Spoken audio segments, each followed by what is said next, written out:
अस्सलामुअलैकुम। आदाब अर्ज़ हैं जी। लेक्चर 46 स्टार्ट हो गया जी। कैफ 5 का क्या हाल कर दिया फिर जिम्बाब्वे का आपने? जिम्बाब्वे ने आपका हाल कर दिया? अच्छा, सरप्राइज हो गया, सेटबैक हो गया।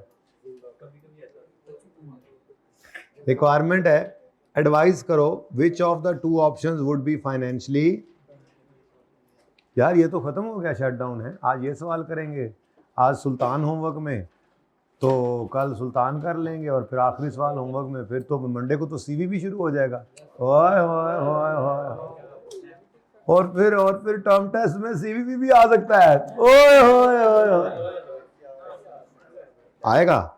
कौन से दो ऑप्शन से कौन सा फाइनेंशियली ज्यादा बेनिफिशियल है?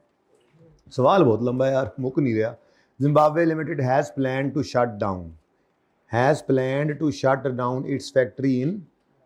अब दूसरी फैक्ट्री भी लाहौर में है, वो आगे सवाल पढ़ते हुए पता लग गया था आपको। एनीवेज, पूरे बिजनेस की डिफरेंट जैसे प्लांट्स लगे होते हैं डिफरेंट जगहों पे, ये फैक्चुअल बात है, ऐसे ही होता है। जैसे मैं आपको अक्सर मिसाल दिया करता हूँ, ये सफ़ायर की जो है, ये क्लाइंट था मेरा ऑडिट लाइफ के अंदर है जब, तो इनके जो डिफरेंट है, कोई सिंध में एक प्लांट लगा हुआ है, एक रायविंड में लगा हुआ है, एक पतोगी में लगा हुआ है, बाईपेरू में लगा हुआ है, ठीक है। अब ये इतनी जगहों पे जो हैं वो सारे के सारे सफ़ायर टेक्सटाइल मिल्स लिमिटेड के ही डिफरेंट प्लांट्स होते हैं। हाँ, समझ आ रही है ना? तो एक फैक्ट्री बंद करके दूसरी फैक्ट्री में काम चलता रहे तो बिजनेस एज अ होल तो चल ही रहा होता है। कोई एक सेगमेंट बंद हो रहा है किसी एक चार दीवारी के अंदर, तो ज़रूरी नहीं है ना आपकी चार मिलें लगी हुई हों, आपकी डिफरेंट विसिनिटीज़ के अंदर भी 4 मिलें हो सकती हैं, तो ऐसी बात नहीं है, ठीक है ना। उन्होंने अपनी कराची वाली फैक्ट्री को 31 दिसंबर 2022 पे बंद करने का सोचा, लेकिन on receiving the news of shutdown सारी स्किल्ड लेबर भाग गई है, रिज़ाइन कर गई है 31 मार्च 2022 से। अब सोचा क्या था, 31 दिसंबर 22 पे क्लोज करेंगे। खबर लीक हुई तो उन्होंने हड़ताल कर दी, एहतजाज हमारी मांगें पूरी करो। 31 मार्च 2022 पे उन्होंने सब ने रिज़ाइन कर दिया। This has raised concern about factories ability to continue operations for the 9 months. ऐसे ही है, मुझे सवाल में 9 महीनों का ये सवाल था, ऐसे ही है। Using original budget document for the year 22, ये मार्च 22 में बंद कर सोचेंगे ना यही कि बंद कर दें। मार्च 22 में उन लोगों ने ये रिज़ाइन किया है। अब इन्होंने 22 के स्टार्ट में जैसे बजट किया होगा कोई, तो वो ओरिजिनल बजट ये नीचे गिवन है, लेकिन उन्होंने कहा है इस ओरिजिनल बजट में से हमने 9 महीने ही आपको निकाल कर दिए, यानी 31 मार्च पे इस वक्त हम खड़े हैं, ठीक है। टुडे इज, और ऊपर लिखा भी हुआ है, assume that day today is 1 अप्रैल, मतलब 31 मार्च को उन्होंने रिज़ाइन किया और अब हम 1 अप्रैल पे खड़े हैं, सोच रहे हैं कि हम चला भी सकते हैं इस फैक्ट्री को या बंद कर दें। तो फिर 1 अप्रैल से 31 दिसंबर तक के 9 मंथ्स की फॉलोइंग इंफॉर्मेशन एक्सट्रैक्ट की गई है using original budget document. Document 22 वाले साल का था, जिसमें से उन्होंने, इसका मतलब ये 9 महीनों की सेल्स हैं, 9 महीने की कॉस्ट ऑफ सेल्स वगैरह सब कुछ आ रहा है, ठीक है। सबसे पहले उन्होंने बताया जी प्रोडक्शन एंड सेल्स, इन 9 महीनों की जो प्रोडक्शन और सेल है बजटेड, वो कितनी है? 50,000 यूनिट्स। स्टॉक कोई नहीं है। अच्छा, अब सेल्स नज़र आ रही हैं, तो यहाँ से फ़ौरन हमें पता लगा क्या सेलिंग प्राइस कितनी है? बता दो फिलहाल जो पता लगा। मुझे पता है आप लोगों ने सवाल पढ़ा हुआ है, लेकिन चलें जी। 1675 इंटू 50 करेंगे तो ये आपके पास आंसर आ जाएगा, ऐसा ही है। अच्छा, इसी तरह से डायरेक्ट मटेरियल वगैरह सारी चीज़ें आ रही हैं। Direct material is a variable cost, we all know. फिर direct labour is a variable cost, ये भी हमें सबको पता है। वेरिएबल ओवरहेड कह रहा है ना, वेरिएबल है, फिक्स्ड हैं तो फिक्स्ड हैं, ठीक है। तो वेरिएबल ओवरहेड्स तो हमारे लिए रेलेवेंट कॉस्ट होते हैं। कंटिन्यू करेंगे तो ये कॉस्ट आएंगी, शट डाउन करेंगे तो ये कॉस्ट्स। लेकिन जो फिक्स्ड प्रोडक्शन ओवरहेड्स हैं, इनका मामला डिफरेंट है। ये अगर तो डायरेक्टली एट्रीब्यूटेबल हुए तो रेलेवेंट है, यानी कंटिन्यू में होंगे, शट डाउन में। जो कंटिन्यू करें तो भी पढ़ रहे हों, शट डाउन करें तो भी पढ़ रहे हों, वो हमारे इस डिसीजन के लिए इररेलेवेंट हो जाते हैं। ठीक है, ज़रूरी नहीं है एलोकेटेड ही होते हैं वैसे तो, लेकिन वो एलोकेटेड इसी तरह से ही बटे होते हैं ना। फैक्ट्री कराची वाली बंद भी हो जाए तो वो खर्चे फिर भी होते रहेंगे, तो बाकी फैक्ट्रियों में बांटे जाएंगे। मसलन जैसे एक कॉर्पोरेट हेड ऑफिस तो एक ही होता है ना, वो कॉर्पोरेट हेड ऑफिस के खर्चे जो है वो हमने हर फैक्ट्री को बांटे हुए थे।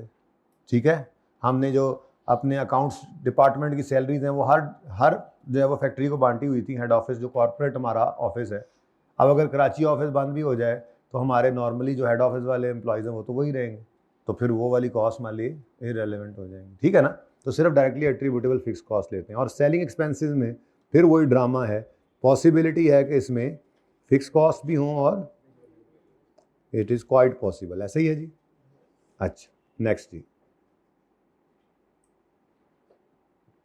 अदर इंफॉर्मेशन में कहता है contractual sales represent 75% of the total budgeted sale volume. इसका मतलब 75% इसका क्या है, कॉन्ट्रेक्चुअल सेल है। कितनी जी? 37,500 यूनिट्स की सेल का तो हम कॉन्ट्रैक्ट कर चुके हैं, which have to be fulfilled on priority to avoid selling prices for contractual sale is, oh my god, इसका मतलब 75% की सेलिंग प्राइस और है, 25% कितनी बनती है गुड्स, कितनी बनती हैं 1 to 12,500 यूनिट्स और प्राइस पर इस बजट में शामिल हैं। तो पहली गैर सरकारी गैर हतमी नतीजे को सामने रखते हुए ये पता चल गया कि ये सेलिंग प्राइस सही नहीं है। क्यों? हमने तो ये अज्यूम किया था कि सेलिंग प्राइस 50,000 के 50,000 यूनिट्स की बराबर है, जबकि पहली लाइन नहीं कहा आपने, ये जो एक फिगर भी निकाली थी ये भी गलत है। चलो कोई ना।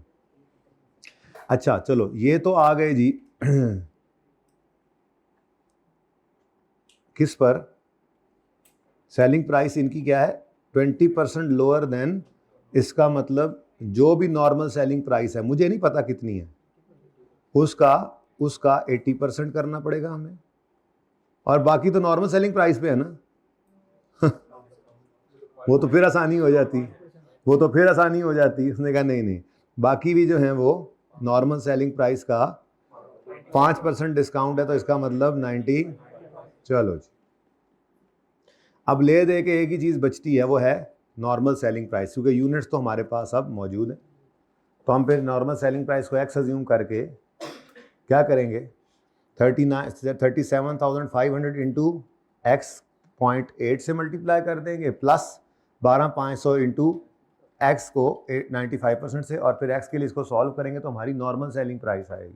पर वो नॉर्मल सेलिंग प्राइस हमने कहीं यूज़ नहीं करनी, हमें तो फिर उसका 80% और उसका 95% चाहिए होगा, जिसको हम यूज़ करके कॉन्टिन्यू वाले इस ऑप्शन के अंदर इसको सेल रेवेन्यू लेंगे। लेकिन कॉन्टिन्यू में एक ही ऑप्शन था, ऐसा ही है ना, यही कॉन्टिन्यू कर लें बस। ठीक है, चलो कर लेंगे ना, अभी इंशाल्लाह करेंगे। यहाँ पे हम क्या करेंगे जी, हम अज्यूम करेंगे कॉन्ट्रेक्चुअल सेल, हम कहेंगे जी कॉन्ट्रेक्चुअल सेल हमने पहले निकालनी है। ठीक है जी, कॉन्ट्रेक्चुअल सेल इतनी है, फिर अदर सेल्स जितनी होंगी, फिर उसके बाद अज्यूम करना है हमने सिर्फ normal selling price per unit कितनी है जी एक्स, और फिर हमने इसके लिए जब यूनिट्स हमारे पास आ गए, कॉन्ट्रेक्चुअल भी अदर भी टोटल सेल रेवेन्यू हमारे पास मौजूद है, तो हम इसको एक्स के लिए सॉल्व करके फिर अपना काम चलाएंगे। अभी करते हैं, मैं इधर कैलकुलेट इसलिए नहीं कर रहा कि पहले इधर करूँ फिर उधर करूँ, समझ आई? ऐसे ही किया था, किस ने वैसे ऐसे किया था?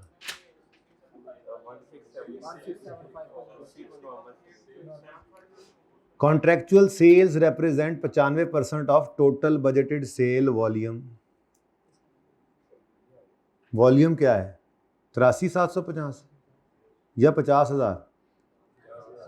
वॉल्यूम तो बेटा यही है ना, क्वांटिटी को कहते हैं ना वॉल्यूम, है तो क्वांटिटी का 75% 37,500 इसमें से वो कॉन्ट्रेक्चुअल सेल थी। कोई गल नहीं, ये सबक सीखने का ज़माना है, यहीं से सीखते सीखते पर्चे में इंशाल्लाह हमने आई कैप को हराना है। ठीक है जी, पॉइंट 1 इंशाल्लाह हो जाएगा। पॉइंट 1 पता नहीं अब ये कौन से ऑप्शन से जुड़ता है, लेकिन हाँ ऑप्शन 2 है continue operating the factory for remaining 9 months by employing skilled labour. बंदों को हायर कर लो यार, जाते हैं तो हड़ताल करते हैं, करें, ठीक है। तो इसका मतलब कंटिन्यू करेंगे तो ये मामला होगा। तो ये ऑप्शन नंबर 2 से जुड़ा हुआ, मैं इसके साथ लिख लेता हूँ ना ऐसे ही। ऑप्शन आगे ऑप्शन 1 2 अलग दिए हुए थे, ये जनरल इन्फॉर्मेशन थी। फिर क्लोजिंग स्टॉक में कुछ चीज़ें पड़ी हैं 31 मार्च पे। रॉ मटेरियल पड़ा है और डिफेक्टिव यूनिट्स भी पड़े हैं। अच्छा, डिफेक्टिव यूनिट्स जो हैं वो डिफेक्टिव यूनिट्स जो हैं वो मेरे इस सवाल के लिए इररेलेवेंट हैं, क्योंकि कंटिन्यू करें तब भी इन्होंने स्क्रैप वैल्यू पे बिकना है, शट डाउन करें तब भी इन्होंने, आप लिखना भी चाहें तो दोनों तरफ रेवेन्यू लिख लें, फ़ायदा कोई नहीं है लिखने में, टाइम ही ज़ाया करेंगे। ये नहीं है कि कंटिन्यू करेंगे तो ये रेवेन्यू नहीं आएगा, शट डाउन करेंगे तो आएगा, या शट डाउन करेंगे तो ये रेवेन्यू नहीं आएगा, कंटिन्यू करें तो। दोनों में तो एक गलत नहीं बोलती मैं, चलो एक ही बात बोलती। ये तो नहीं है ना कि कंटिन्यू करें तो ये रेवेन्यू आएगा, शट डाउन में नहीं आएगा, या कंटिन्यू करें तो नहीं आएगा, शट डाउन करें तो आएगा, ये तो नहीं है। कंटिन्यू करें या शट डाउन करें, ये डिफेक्टिव यूनिट्स हैं, कबाड़िए नहीं लेके जाने हैं। तो इसलिए ये हमारे सवाल के लिए इररेलेवेंट था। अगर किसी ने दोनों जगह इसको ले लिया रेवेन्यू में तो भी ठीक है, कोई मसला नहीं, क्योंकि उससे फ़र्क नहीं पड़ना। आपने इधर भी वही अमाउंट ऐड कर दी, इधर भी, डिसीजन में क्या फ़र्क पड़ता है। लेकिन वैसे हमारे लिए ये रेलेवेंट नहीं था, क्योंकि डिसीजन ऑफ कंटिन्यू और शट डाउन कर रहे हैं, तो कंटिन्यू या शट डाउन करने से जिस कॉस्ट में या रेवेन्यू में चेंज नहीं आ रहा वो हमारे लिए इररेलेवेंट हो जाता है, ठीक है, ओके। अच्छा चले खैर, लेकिन ये मसला करेगा। ये मसला क्या है, इसका मसला क्या है, रॉ मटेरियल पड़ा है तो ये यूज होगा। अब पड़ा हुआ मटेरियल 31 मार्च पे जब यूज होना है, आज हम डिसीजन कर रहे हैं कंटिन्यू करें या ना करें, तो ये वाला रॉ मटेरियल एग्जिस्टिंग पड़ा है, रेगुलर यूज में नहीं है, तो फिर ये करेंगे फिर वो करेंगे, इसके बारे में वो सारे असूल हैं, ठीक है। अब टोटल मटेरियल अगले 9 महीने अगर सेल्स करें तो चाहिए 36,000 रुपए का। बस ये मामला के केजीज नहीं थे, रुपए थे। 36,000 रुपए का हमें मटेरियल चाहिए और 3,400 रुपए का मटेरियल पड़ा है, ऐसे ही है ना, 1000 में अगर बोलूं तो ऐसे ही है ना। 36,000 रुपए का मटेरियल चाहिए, 3400 का पड़ा है, सही है। ये 3400 के ऊपर असूल लगेगा, डिफरेंट रेलेवेंट कॉस्टिंग प्रिंसिपल्स, और बाकी का जो रिमेनिंग है उसके लिए फिर वो जो सेलिंग प्राइस आ रही होगी उस पर जाके खरीदना पड़ेगा। 2 पॉइंट्स हो गए। ये भी किससे जुड़ा हुआ है, ये भी ऑप्शन 2 से है। कंटिन्यू करेंगे तो बेटा मटेरियल यूज करना है।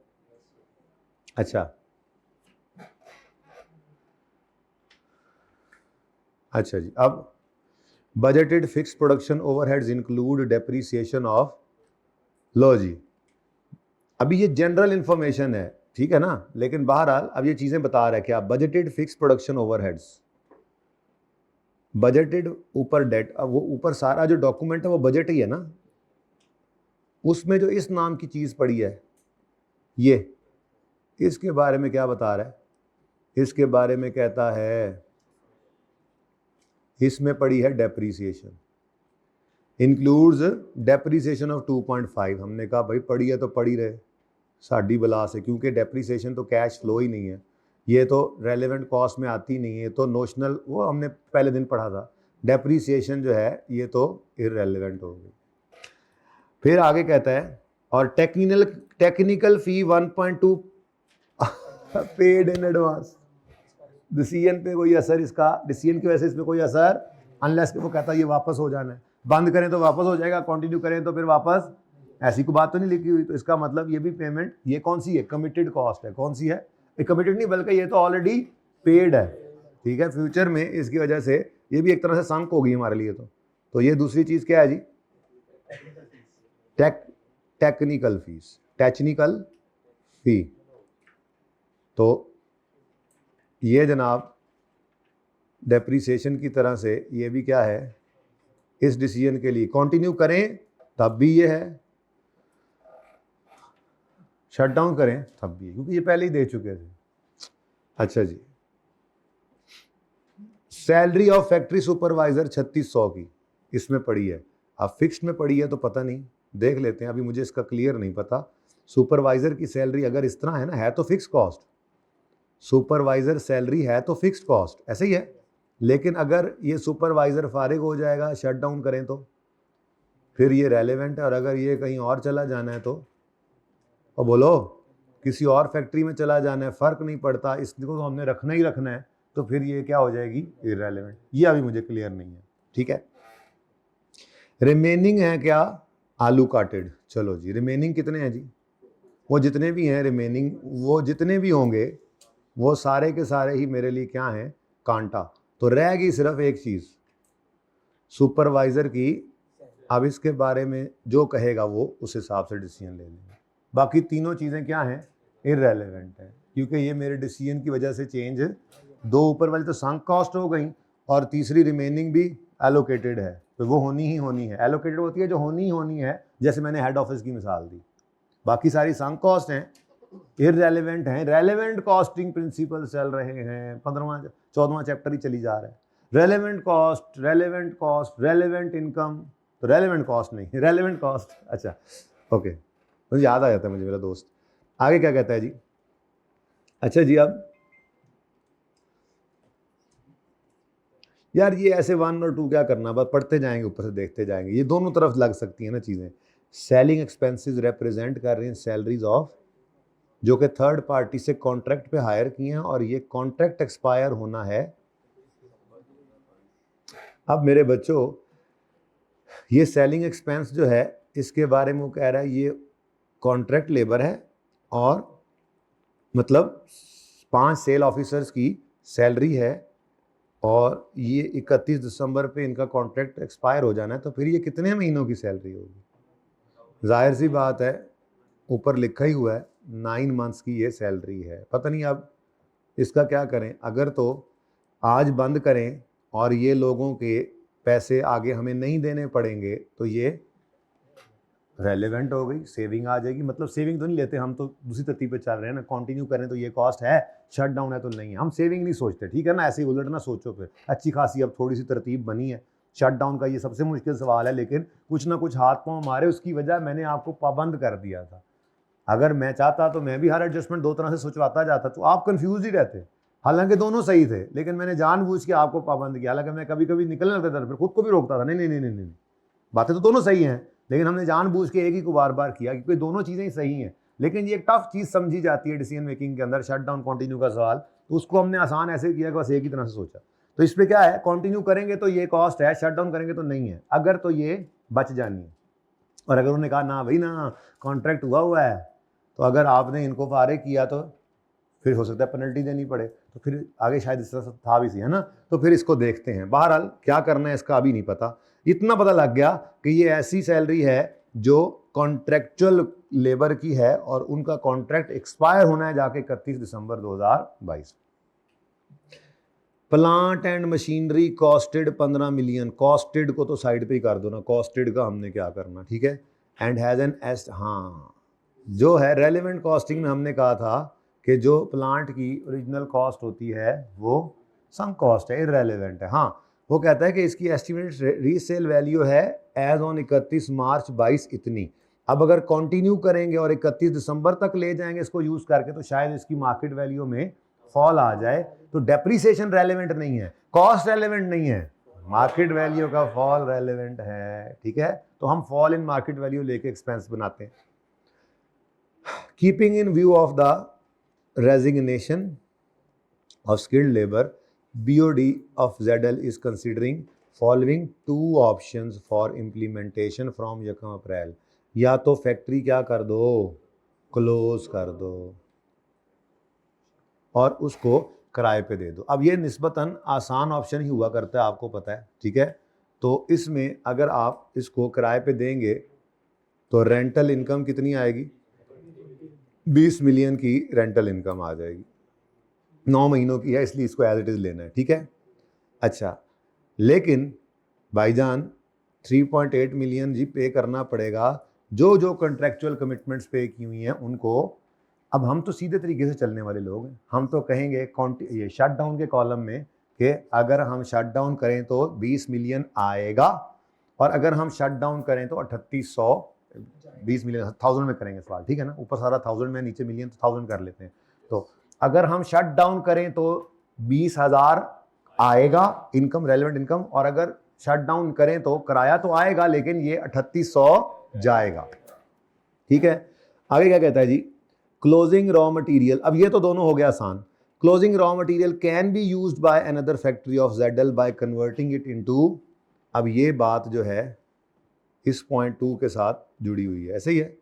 वो जो रॉ मटेरियल पड़ा था उसके बारे में उसने ये कह दिया।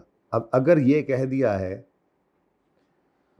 तो अब आपके दिल में ये आएगा कि चूंकि ये मटेरियल यूज़ हो सकता है तो इससे शट डाउन करके जब कहीं और यूज़ करेंगे तो इससे सेविंग आएगी। तो ये सेविंग जो है ये मेरी रेलेवेंट इनकम है। बिल्कुल ठीक है, क्योंकि इस कॉलम में, इस हेडिंग के नीचे उसने लिख दिया तो आप ज़बरदस्ती शट डाउन में डाल रहे हैं। और अगर आप ऐसा ना करना चाहें तो आप पुरानी तरतीब पे भी चल सकते हैं। क्या कंटिन्यू करें तो ये सेविंग नहीं मिलेगी बल्कि ये रेलेवेंट कॉस्ट बन जाएगी, शट डाउन में ये कॉस्ट नहीं है। कहोगे तो दोनों कर दूंगा। आप इस काबिल थोड़ा बहुत हो गए हो कि कोई कंफ्यूजिंग चीज़ हो तो मैं दोनों तरह से करके बता दूं कि ऑप्शन है। जैसे कल भी शायद एक में बताया था, किसी ने इनकम ले ली, किसी ने एक्सपेंस, दोनों ही सही है।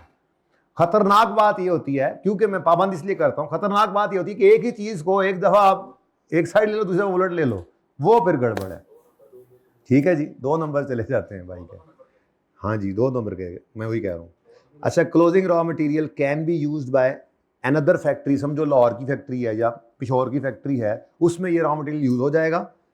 लेकिन क्या करना पड़ेगा, इस रॉ मटेरियल को कन्वर्ट करना पड़ेगा 3000 kgs ऑफ रीटा में। प्रोसेसिंग कॉस्ट आएगी इतने रुपए पर kg, और रीटा जो है वो 350 kg का है। अब इसका मतलब 350 रुपये बचत होगी, रीटा नहीं लाना पड़ेगा ना, ठीक है। लेकिन 140 रुपये खर्चा भी होगा, तो नेट में कितना बच रहा है? 210। बजाय इसके आप कबाड़िए को बेच दो 160 का, क्या करोगे? कबाड़िए को क्यों बेचेंगे? अल्टरनेट के तौर पे यूज करेंगे रीटा की जगह पे, और बाहर से नहीं खरीदेंगे रीटा, सेविंग है। लेकिन ये तो हमारा डिसीजन है ना कि इस बड़े पड़े हुए मटेरियल का हमने क्या इस्तेमाल करना है।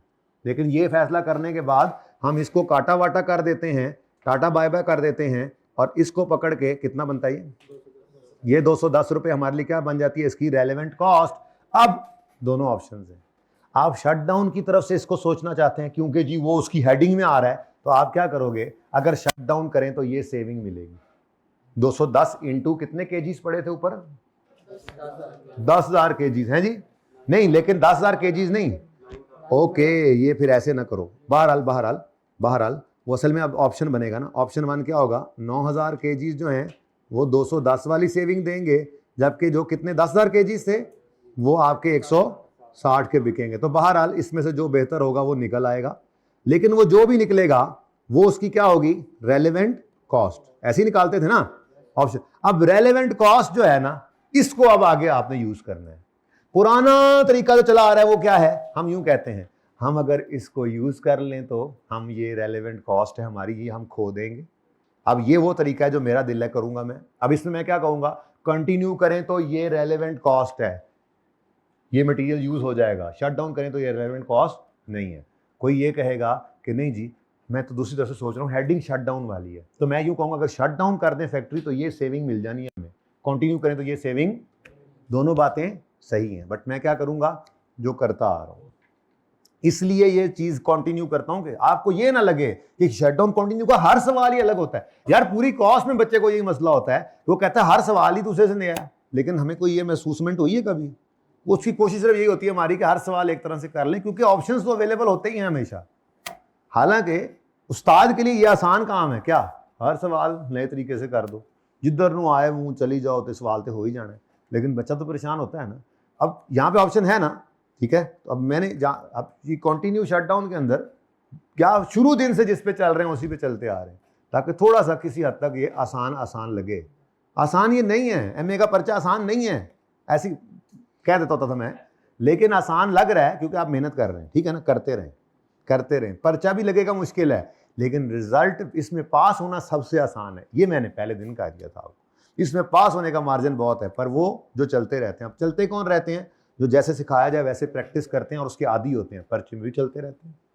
ठीक है, चलें आगे। दोनों ऑप्शंस हैं, number 2, 3, 4। An amount equal to 12 months salary would have to be paid to. अगर हम शट डाउन करेंगे, ओए होए होए होए, क्या मतलब, अगर हम शट डाउन कर देते हैं, अगर हम फैक्ट्री शट डाउन कर देते हैं तो हमें सुपरवाइजर को, जैसे यार 1 महीने की नोटिस पे नहीं होती, सुना होगा आपने, मसलन आपने अगर कोई मुलाजिम रखा हुआ है अपनी कंपनी में, तो अगर आपने उसको फारिग करना है तो उसके कॉन्ट्रैक्ट में टाइम लिखो, तो नॉर्मली 1 मंथ नोटिस पे कहते हैं उसको। अगर आपने उसको आज निकालना है ना, ठीक है, तो आपने उसको कहना है जी आज से आप फारिग हैं, बेशक घर बैठे या इधर आते भी रहें, लेकिन घर बैठे, चलो घर बैठे, आप घर बैठ के अगली नौकरी सर्च करें, आपको हम 1 महीने की सैलरी दे रहे हैं। इसको कहते हैं नोटिस पे। क्या कहते हैं जी? नोटिस पे।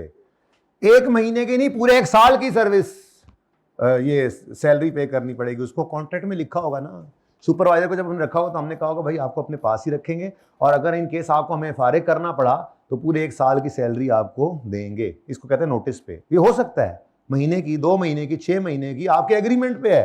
सुपरवाइजर होगा ना यार, कोई तगड़ा बंदा होगा, जब उसको लेकर आ रहे हो तो हमने कहा होगा टेंशन ना लो, आ जाओ, अगर खुदा ना खास्ता कभी तुम्हें निकालना पड़ा तो जिस दिन तुम्हें निकालेंगे 1 साल की सैलरी। लेकिन वो क्या है, नोटिस के दिन से 1 साल होता है ना। तो अब बात क्या कर रहे हैं, क्लोज कर दें फैक्ट्री। नाउ का मतलब क्या है, मतलब 31 मार्च, अभी 31 मार्च 2022 पर अगर हम फैक्ट्री क्लोज कर दें तो फिर उसको पूरे 12 महीने की सैलरी देनी पड़ेगी, यकम अप्रैल से 31 मार्च अगले साल की। ठीक है, इसका मतलब अच्छा कंटिन्यू करें तो कितनी देनी पड़ेगी, कंटिन्यू करें तो कितनी देनी पड़ेगी? हाँ, मेरे ख्याल में तो कंटिन्यू करेंगे भी तो उसको नोटिस तो आज ही देना पड़ेगा। क्या ख्याल है? वैसे ऐसी बात उसने लिखी नहीं है, ऐसी बात उसने लिखी नहीं है, लेकिन सवाल में जरा फिर जाके बहस कर लेते हैं। पॉइंट टू बी नोटेड, ठीक है, नोट कर लिया आपने कि 12 महीने की सैलरी उसको देनी ही देनी है। आज ऐलान करें भाई फैक्ट्री बंद है, नहीं काम कर रहे हैं हम, उसको सैलरी पकड़ाएंगे साल की तो फिर जाएगा। इसका मतलब उसके 12 महीने की सैलरी उसको हमने पे करनी है। ठीक है, और अगर कंटिन्यू करेंगे तो फिर ऐसी कोई बात लिखी नहीं हुई फिलहाल। पॉइंट टू बी नोटेड, फिर जाके बहस कर लेते हैं इस पे। ठीक है, चलें आगे। समझ आई है नोटिस पे की? समझ आई है? लेकिन ए जेडे भाईये नहीं सन, भाईये ए जेडे 5 भाईये सी, 9 महीने की इनकी सैलरी है जिनकी, ये भाईये,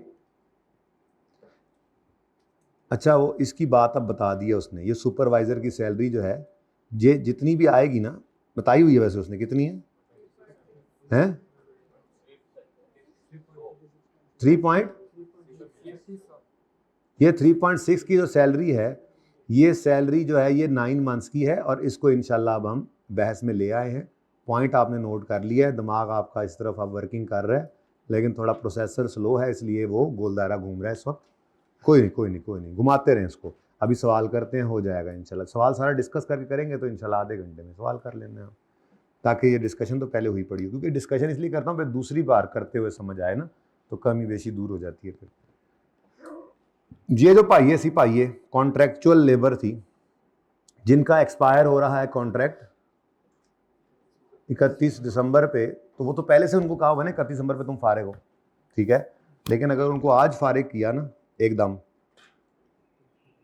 ऑन अर्ली टर्मिनेशन, पेनल्टी देनी पड़ेगी उनको 30% ऑफ द रिमेनिंग अमाउंट। कितनी है? 8200। इसका 30% उनको आज पकड़ाना पड़ेगा, ठीक है, और फिर वो फारिग।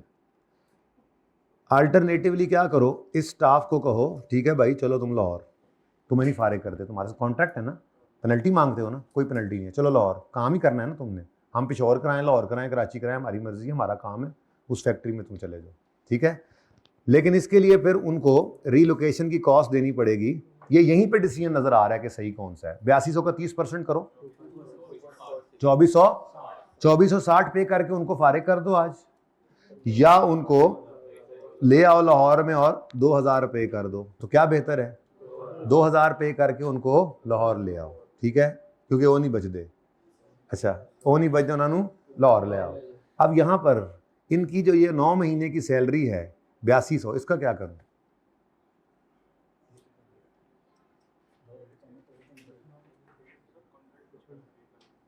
भाई ये तो कॉन्ट्रैक्चुअल थी, उसका 30% पे करने की बजाय जब हमने उनको रोक लिया है जब हमने उनको रोक लिया है। तो ये 8200 तो कमिटेड कॉस्ट है, ये डिसीजन की वजह से तो नहीं बदली है। डिसीजन हमने इस बेस पे लिया है कि इनको रीलोकेट कर लो, कम खर्चा पड़ेगा, पेनल्टी ना दो, तो ये इसकी रेलेवेंट कॉस्ट है। फिर बात करेंगे, अभी तो पहला नोटिस आपके दिमागों के अंदर बिठाता जा रहा हूँ। नहीं समझ आई ये बात नहीं समझ आई, ये बात नहीं समझ आई, इधर नहीं समझ आई, शक्लें बन गई। सैलरी तो फिर भी देनी पड़ेगी, तो मैं भी यही कह रहा हूँ, ऑलरेडी कॉन्ट्रैक्ट किया होता, कमिटेड कॉस्ट थी, सैलरी तो देनी थी, तो हमने निकाला नहीं ना। मैं दोनों ऑप्शंस आपको कैलकुलेट कर दूंगा, चलो इस पे डिसाइड कर लेते हैं, ठीक है। मैं मिसाल दूंगा कि पेनल्टी 2400 बनती है, ये 30% पेनल्टी 2400 कितना बनती, 60, और मसलन रीलोकेशन कॉस्ट आती 3000, मैं ये कर लूंगा, ठीक है ना। यही दो ऑप्शन हो सकते हैं ना, मैं फिर आपको वहां डिस्कस कर लूंगा। फिलहाल तो मैंने आपको बात बताने की वो बता दी, क्या इनको हमने फारिग नहीं किया, जब नहीं किया तो फिर वो 8200 तो कॉन्ट्रेक्चुअल है। अब मसला क्या है, रेलेवेंट कॉस्ट है उनकी रीलोकेशन की कॉस्ट, और अगर फारिग कर देते तो फिर मैं बात देखता हूं, मैं 8200 की बात भी करूंगा, मैं दोनों ऑप्शन रखूंगा। हो सकता है 8200 रेलेवेंट कर लें, हो सकता है ना करें, लेकिन मैं फिलहाल नोटिस दे के आगे जा रहा हूं, सवाल करना है। अभी उधर भी मैंने 5-5 मिनट हर एडजस्टमेंट पे लगाने, तो सारा भी यही ना लगाओ, अभी सिर्फ आप तवज्जो से सुनते जाओ, प्रोसेसर घूमता रहे, फिर सवाल करते हैं। मैंने बता दिया, दोनों ऑप्शन जेन में रख लेते हैं ना। अभी तो मैंने गलती होगी मुझसे, जबानी मैंने बोल दिया, मुझे दोनों बोलने चाहिए थे पहले। क्या अगर तो पेनल्टी पे करनी है और रीलोकेशन ज्यादा है तो पेनल्टी पे करके जाओ घर, ठीक है, फिर कोई पैसे एक्स्ट्रा नहीं देंगे। हो सकता है फिर 8200 इस तरह इधर से निकल जाए। और दूसरे केस में क्या कह रहे हैं, भाई रख लिया है, अब रख के हमने इनको ले तो लाहौर की फैक्ट्री में गए हैं ना, लेकिन रीलोकेशन कॉस्ट पे की है। अब पता नहीं 8200 क्या करना है, लेकिन फिलहाल इतना समझ आ गया कि चूंकि इनको रख लिया तो रीलोकेशन कॉस्ट तो कंटिन्यू की रेलेवेंट कॉस्ट बन गई है। शटडाउन में ये कोई नहीं होनी, ठीक है। चलें आगे, घूम रहा है प्रोसेसर, क्योंकि मैंने पहले बोल दिया था ये सवाल सबसे मुश्किल है, ठीक है, इसीलिए मैं एक बार इसको घुमा रहा हूं, फिर दिमाग में चल रहा है, फिर एडजस्टमेंट के वक्त दोबारा एक बार तसल्ली से वहां पे, चूंकि फिगर्स सामने आ जाएंगी ना, तो फिर वर्किंग इसलिए नहीं कर रहा जरा, ताकि डबल टाइम लगा लें वहां पे जाके। जी बेटा, कहता जी कोई यार बंद ना करो, कंटिन्यू करो operating the factory for remaining 9 months और एम्प्लॉय कर लो skilled labour on the contract. अब इसमें फिर क्या होगा, ये निस्बतन आसान है, ये सारा डेटा आसान था निस्बतन, है ना। Contract for provision of skilled labour would not fulfill the entire requirement of GL। ये जो 50 लगे हुए थे, 50 वाली गाली को नहीं, कंटिन्यू करोगे तो 50 है ही नहीं। अब पता लगा, होए। Considering this constraint, it is estimated that ZL would be able to produce 45,000 only in the। अब इधर देखो, ये तो मैंने सेलिंग प्राइस निकालने के लिए 50 इंटू कितना था, 75% था ना। अच्छा कितना बना था, 37,000 ये यूनिट्स बने थे ना। अच्छा, और बाकी फिर 50 का ये रिमेनिंग सेल है, कॉन्ट्रैक्ट वाली पूरी करने के बाद हमने ये करनी है। अब बेटा जी अगर आप 50,000 से कम बना रहे हैं तो कॉन्ट्रैक्ट की सेहत पे इसका कोई असर नहीं पड़ता। कॉन्ट्रैक्ट जो हुआ है वो तो पूरा करना ही करना है। इसका मतलब ये हुआ कि कॉन्ट्रैक्ट ये ना हो खुदा ना खास्ता कि आप कितनी सेल कर पाएंगे जी। अगर आप 45,000 सेल करें तो 45,000 का 75% जो है वो हम कर लें कॉन्ट्रैक्चुअल। नहीं भाई नहीं, वो कह रहा था पहले उसने बताने के लिए ये कहा था कि इस वक्त जितनी सेल है उसका 75% कॉन्ट्रैक्चुअल सेल है, तो वो वही रहनी है 37,500। ये समझ आया? हाँ, उसने नहीं बदल जाना। कम बना रहे हो तो जो बाकी बची खुची बाहर बेचनी थी वो कम बिकेगी, वो 12,500 की बजाय कम हो जाएगी, जितनी भी कम होगी देख लेंगे। पर ये ड्रॉप सीन आ गया, 50,000 बना ही नहीं पाएंगे। बनाए कितने पाएंगे? 45,000। ठीक है, नेक्स्ट सोची। अच्छा ये आसान था, इतना सोचना नहीं पड़ा।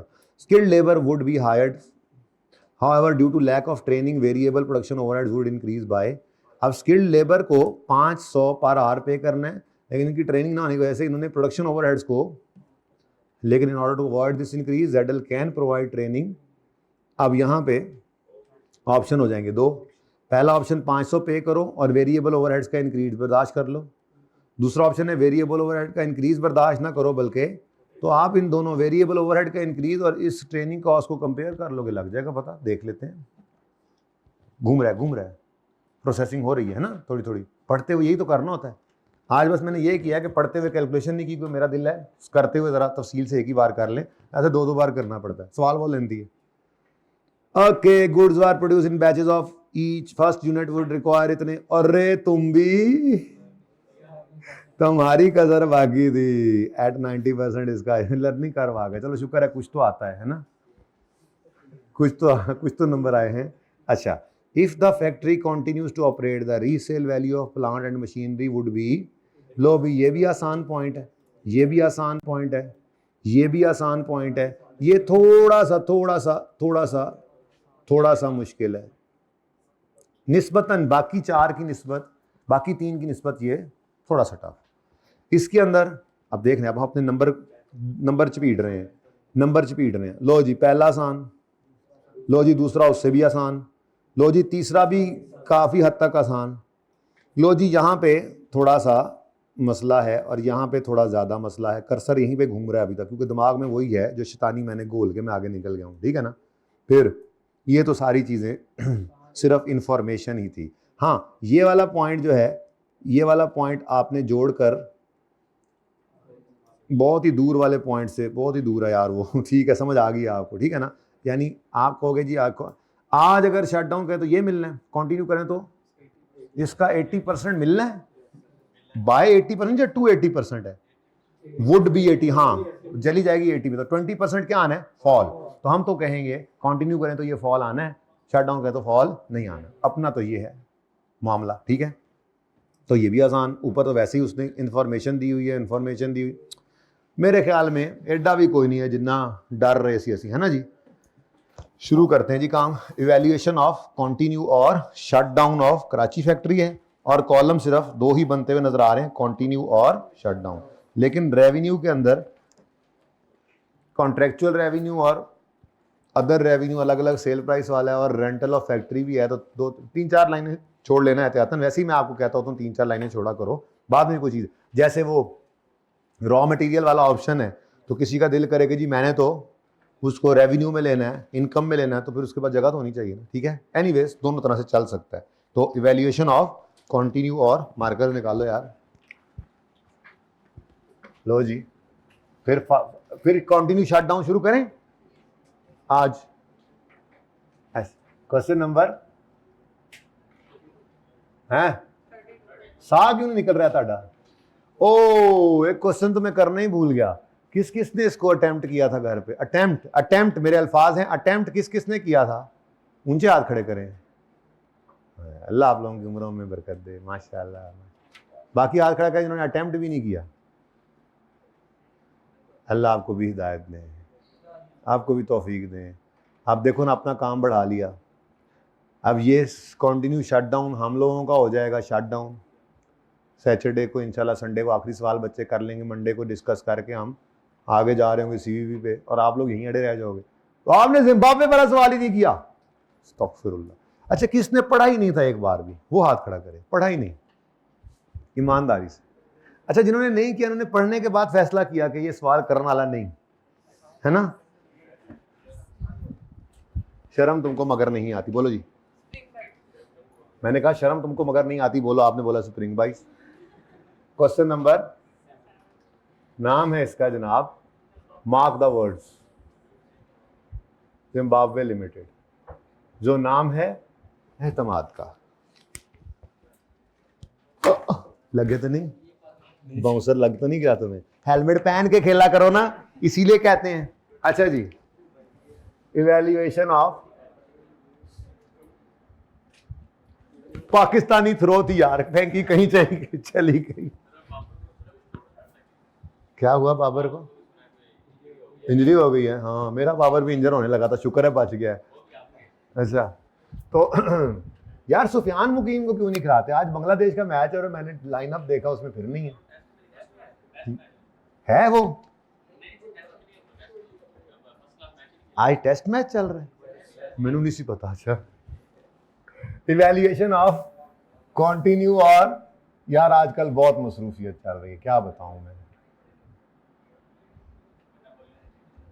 ऑफ कराची, केड़ा पता बांग्लादेश ही टुर जाऊं मैं छुट्टियों में आपकी। इवैल्यूएशन ऑफ कंटिन्यू और shut down of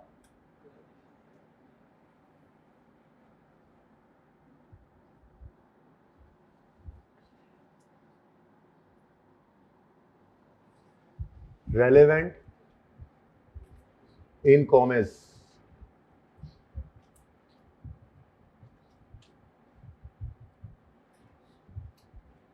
relevant in commas में 3-4 लाइनें छोड़ दें और रेलेवेंट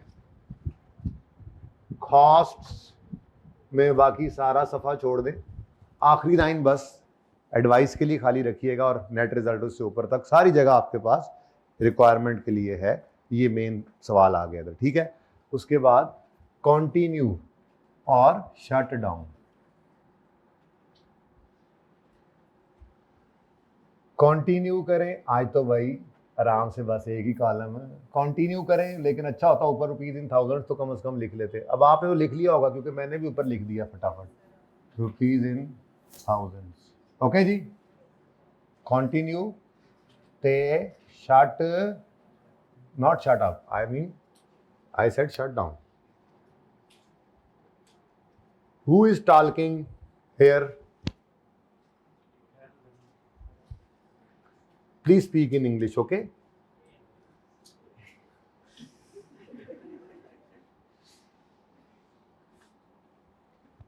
हाँ जी। अच्छा मेरे बच्चों, ये सेल रेवेन्यू आसान है, थोड़ा मुश्किल था लेकिन चलो अब तो आसान है। कॉन्ट्रैक्चुअल सेल्स पहले निकाल लो, फिर रिमेनिंग सेल्स जो है ना जी,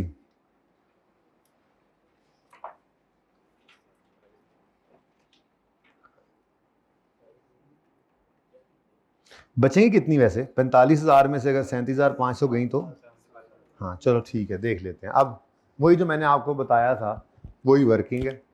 ये आज 2 सफ़ों में मेरी वर्किंग होनी है, एक सफ़ा ये, दूसरा ये। पहला सफ़ा ये आ गया मेरा, वर्किंग 1 कॉन्ट्रैक्चुअल सेल्स। उसने कहा जी बजट में जो सेल्स नज़र आ रही हैं, 50 लिख लूँ, इजाज़त है?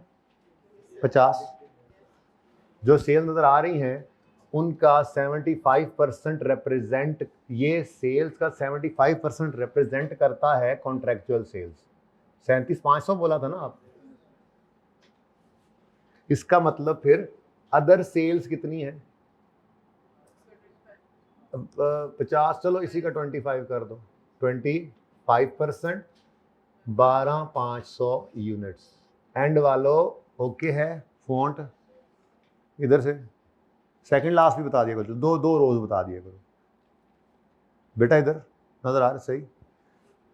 इधर से इधर ये नजर आ रहा है सही? अच्छा, अगली बार थोड़ा छोटा लिखूंगा फिर। अच्छा जी, अब सुने, अज्यूम करें normal selling price per unit कितनी है? एक्स। असल में मैं क्यों 45,000 नहीं यूज कर रहा, 50,000 यूज कर रहा हूं? क्योंकि मैंने गिवन डेटा से ऑलरेडी जो चीजें गिवन थी वो निकालनी है। 50,000 यूनिट्स की सेल, बजटेड सेल है ये 83,750, जिसमें उनकी बजटेड 37,500 कॉन्ट्रैक्चुअल सेल थी जो नॉर्मल सेलिंग प्राइस का 80% है, और जो बजटेड सेल में से बाकी 12,500 थी वो नॉर्मल सेलिंग प्राइस का 95% है।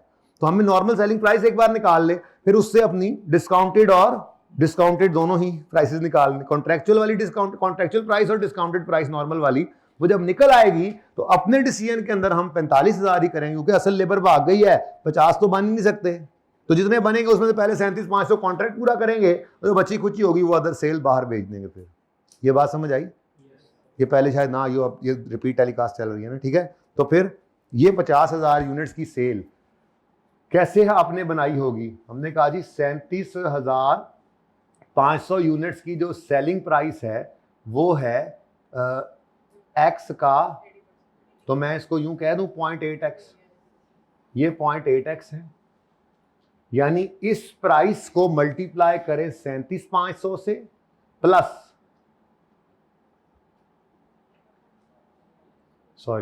इस प्राइस को 37,500 और 12,500 यूनिट्स की जो प्राइस है वो क्या है? 0.95x नॉर्मल सेलिंग प्राइस का 95%। ये समझ आ रहा है? तो टोटल सेल्स बनती हैं 83,750 रुपए। 83,750 रुपए। ठीक है? ये किसको समझ नहीं आया? निकल जाओ मेरी क्लास से। अच्छा मैं मजाक कर रहा हूं। हैं? किसको समझ नहीं आया? सबको आगे समझ? बोलो। मैं को डरा के पूछा है, पूछ ही ना ले कोई। हाँ जी, अब x के लिए इसको सॉल्व कर रहे हैं। कोई रॉकेट साइंस नहीं है, कैलकुलेटर पे सॉल्व कर लेते थे आप लोग। तो x क्या आ गया? नॉर्मल सेलिंग प्राइस क्या आ गई? लेकिन मुझे ये 2000 नहीं चाहिए, मुझे इसका 80% और 90। तो कॉन्ट्रैक्चुअल इसी वर्किंग में ही चल रहा है काम। Contractual selling price per unit कितनी है जी? हमने कहा जी 2000 के ऊपर 20% डिस्काउंट दिया था, तो उसका 80% जी ₹1400 पर। अच्छा 1600।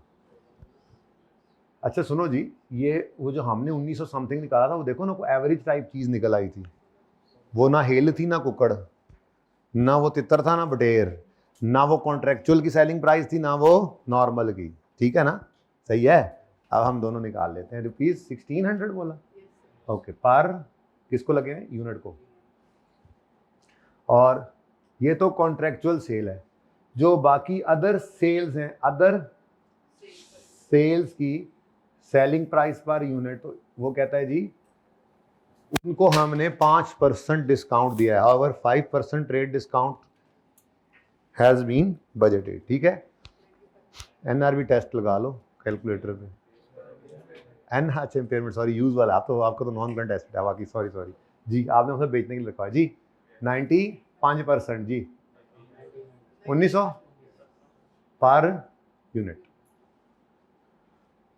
हाँ जी, अब total sale revenue. Total sale revenue इधर देखो जी। कॉन्ट्रैक्चुअल सेल्स कितनी करेंगे हम? 37,500 यूनिट्स इंटू ₹1600। एम आई राइट? ये 1600 कहां निकाला है जी आपने? और जी वर्किंग वन में। ठीक है? उसके बाद प्लस, ये कंटिन्यू में होना है। ठीक है ना? प्लस भाईजान बाकी जो है ना, अब 12,500 नहीं सेल हो सकती। वजह क्या है? टोटल बन ही कितनी पाएंगी? तो हम यूं लिख देते हैं जी 45,000 यूनिट्स बनने हैं। यार ये 37,500 किसने लिखवाया है मुझे? है इतनी थोड़ी जगह। अच्छा भला 37.5 चल रहा था ना जी। 37.5 यूनिट्स कॉन्ट्रैक्चुअल। हमने टोटल बनाने कितने? आप बना ही 45 सकते हैं, जिसमें से 37,500 जो हैं वो तो कॉन्ट्रैक्ट किया हुआ, वो तो हमने बेचने हैं इसी पर। तो हमने इनको बेचा ₹। अच्छा ये दोनों ही वर्किंग नंबर 1 की पैदावार है। ₹1600। ठीक है? और उसके बाद जो है ना जी,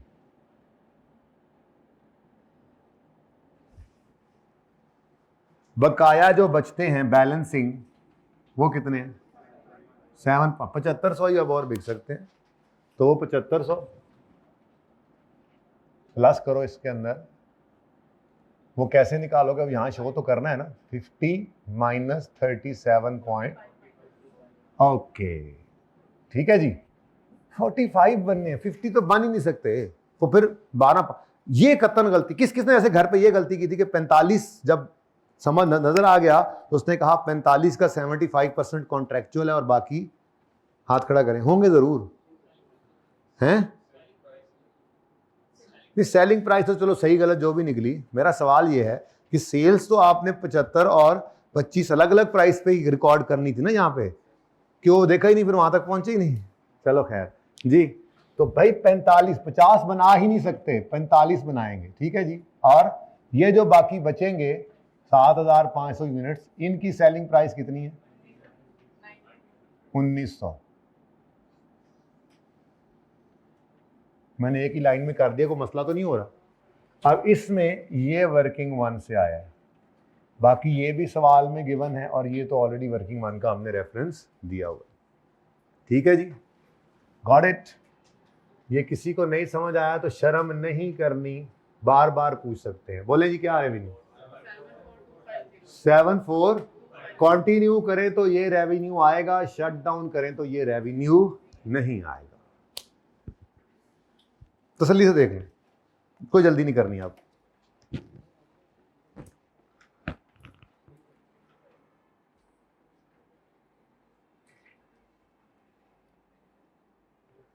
आपस की बात है, अब मैं कंटिन्यू वाली साइड से चल पड़ूं, चलता जाऊं यहां से, क्या ख्याल है? ठीक है, आसान भी है और ये असूल भी है। मुश्किल सवाल भी हो ना तो उसमें से आसान चीज़ों को पहले किया करो, ये कॉन्फिडेंस देती हैं आपको। आसान चीज़ें हर मुश्किल से मुश्किल सवाल में भी आधी होंगी ज़रूर, वो कॉन्फिडेंस आपका पर्चे में आपको इंपॉर्टेंट जो आपके लिए यूज़ करना होता है आपने। अच्छा जी, ये पहला पॉइंट हो गया ना, क्योंकि इसमें उसने बता दिया था 45,000 यूनिट बन सकते हैं, तो हमने फिर ये पहला पॉइंट और इधर से ये पहला पॉइंट यूज़ करके अपना काम चला लिया। ठीक है, अच्छा जी, अब आगे कहता है लेबर से पहले मटेरियल है, कंटिन्यू करेंगे तो मटेरियल कॉस्ट कितनी आएगी? 36,000। बोलो। अच्छा, ये 36,000 कितने यूनिट्स की कॉस्ट है? तो पर यूनिट निकालने के लिए 45 नाल ना डिवाइड कर देना, उनका 50 ही था इस डेटा से। अब यहां से पर यूनिट जब निकल आएगा तो मेरे ख्याल में ये तो बहुत सिंपल था। ठीक है जी, मटेरियल कॉस्ट, लेकिन इसमें ये मुसीबत तो थी ना, होए होए, ये मुसीबत तो थी क्या जी? डिफेक्टिव नहीं, सॉरी, रॉ मटेरियल स्टॉक है 10,000 केजीज का जो हमने खरीदा था। अरे बाबा, हमने जो खरीदा था साईं, वो तो संग कॉस्ट है 3400 रुपया। लेकिन ये जरूर पता लग रहा है यहाँ से कि 36,000 में से 3400 को साइड पे कर दो, उसकी रेलेवेंट कॉस्ट बेशक और ले लेना, लेकिन बाकी जो रिमेनिंग है उसके लिए फिर पर यूनिट कॉस्ट वहीं से निकलनी थी। ठीक है ना, सही है, लेकिन वो फिर कितने की होगी? 45,000 की। ठीक है, अब इसमें आई वुड सजेस्ट कि आप ट्री बनाओ। मैंने आपको इसी 1-2 दिन पहले क्या कहा था, ट्री बिल्कुल सही वर्किंग है। जहां पे इजी लगे, समझ आ रही है, ट्री बनाते समझते समझते ट्री बना रहे हो ना, बस उस पर फिगर्स लिखते जाओ, वही आपकी वर्किंग है। कोई मदर का रेड उसको गलत नहीं कर सकता। ठीक है, मदर का वाइट कर दे कोई, माई का लाल नहीं कर सकता। चलो जी, अब 36,000 हमें चाहिए नहीं जी, हमें 36,000 तो चाहिए ही नहीं। पहली बात है, हमें 36,000 मटीरियल चाहिए ही नहीं। हमें चाहिए 36,000 मटीरियल है 50,000 यूनिट्स का। हम पहले यूं करेंगे, 36,000 डिवाइडेड बाय 50, ये पर यूनिट हो गया, इंटू 45 करके पहले हम निकालेंगे हमें चाहिए कितना। ये भी रुपीज में निकलेगा ना, रुपीज में, रुपीज इतना। अब इस रुपीज इतने में से रुपीज 3400 का अवेलेबल है। वो अलग बात है कि इसकी रेलेवेंट कॉस्ट आगे हम देखेंगे कि इसको लेना किस पे है, लेकिन जो बैलेंसिंग होगा वो बैलेंसिंग आपका अब उठा के एज इट इज चले जाओगे, तो ये सीधी सीधी वर्किंग बन रही है। तो जरा जल्दी से कम दिमाग में तो करो, ट्री बना दो यार, अभी मैंने भी बनाना है, गलती हो जाएगा ना, जल्दी करो, सारा कुछ आपके सामने है। 36,000, 50,000, 4500 और ये वाला पॉइंट कितने गया हो यार वो पॉइंट?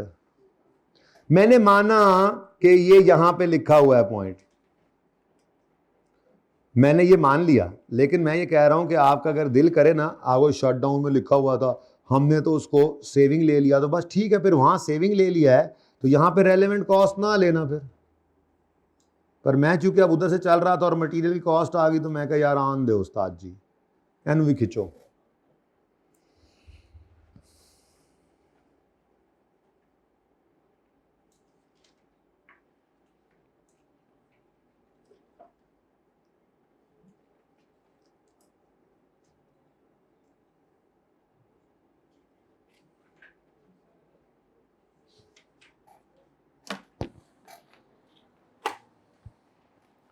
तीस सेकंड बाद मैंने ट्री बनाना शुरू कर देना, गंदा गुंदा बना लो अपना ट्री। ऐसे थोड़ी है, पहले पढ़ाया है फिर समझाया है फिर बोला है फिर बैठे मुंह चूक के।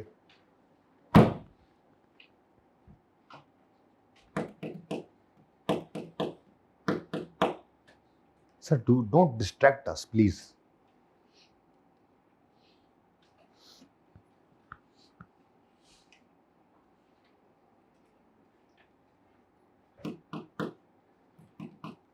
लग रहे 4 बजे तक हो जाए सवाल। जरा जुमा है ना आज।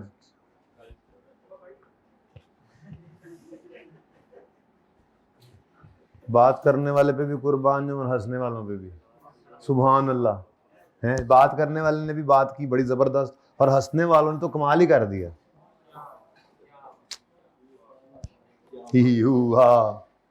हर बात पे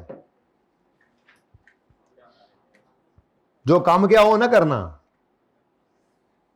खी बस होती रहती है। यहाँ पे पढ़ने आते तुम लोग, यहाँ पे हंसने। स्टेज ड्रामा चल रहा है, क्लास चल रही है। खबरदार किसी ने ऐसी कोई बात की तो।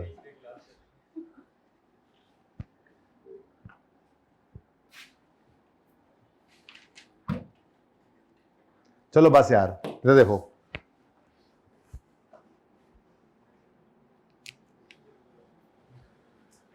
वर्किंग टू मटेरियल कॉस्ट की यहां पे वर्किंग होने लगी है। ठीक है जी। अब मटेरियल कॉस्ट टोटल कितनी रिक्वायर्ड है, इधर देखो जरा।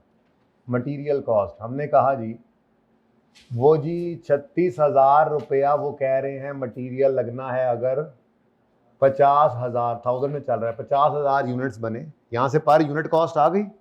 लेकिन हमने तो बनाने हैं 45,000 यूनिट्स, तो हमारी टोटल कॉस्ट यानी 32,400 रुपए का हमें मटेरियल रिक्वायर्ड है। 32,400 रुपए का। कितने किलो? और भाई किलो को छोड़ो, हमें 32 रुपीज में आ गया ना।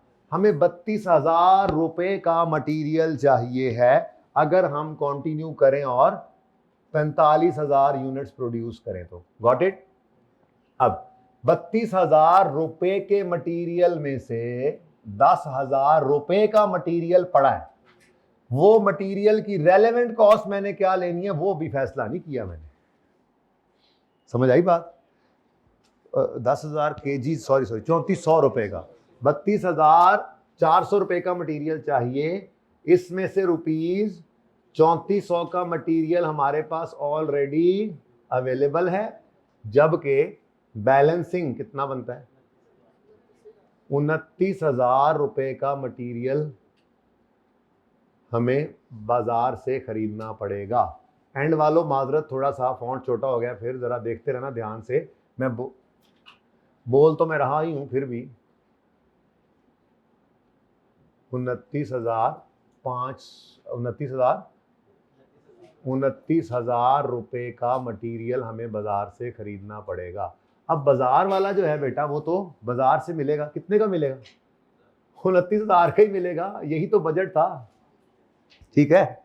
लेकिन जो 3400 रुपए का मटेरियल ऑलरेडी अवेलेबल है हमारे स्टॉक में, इसकी रेलेवेंट कॉस्ट क्या होगी?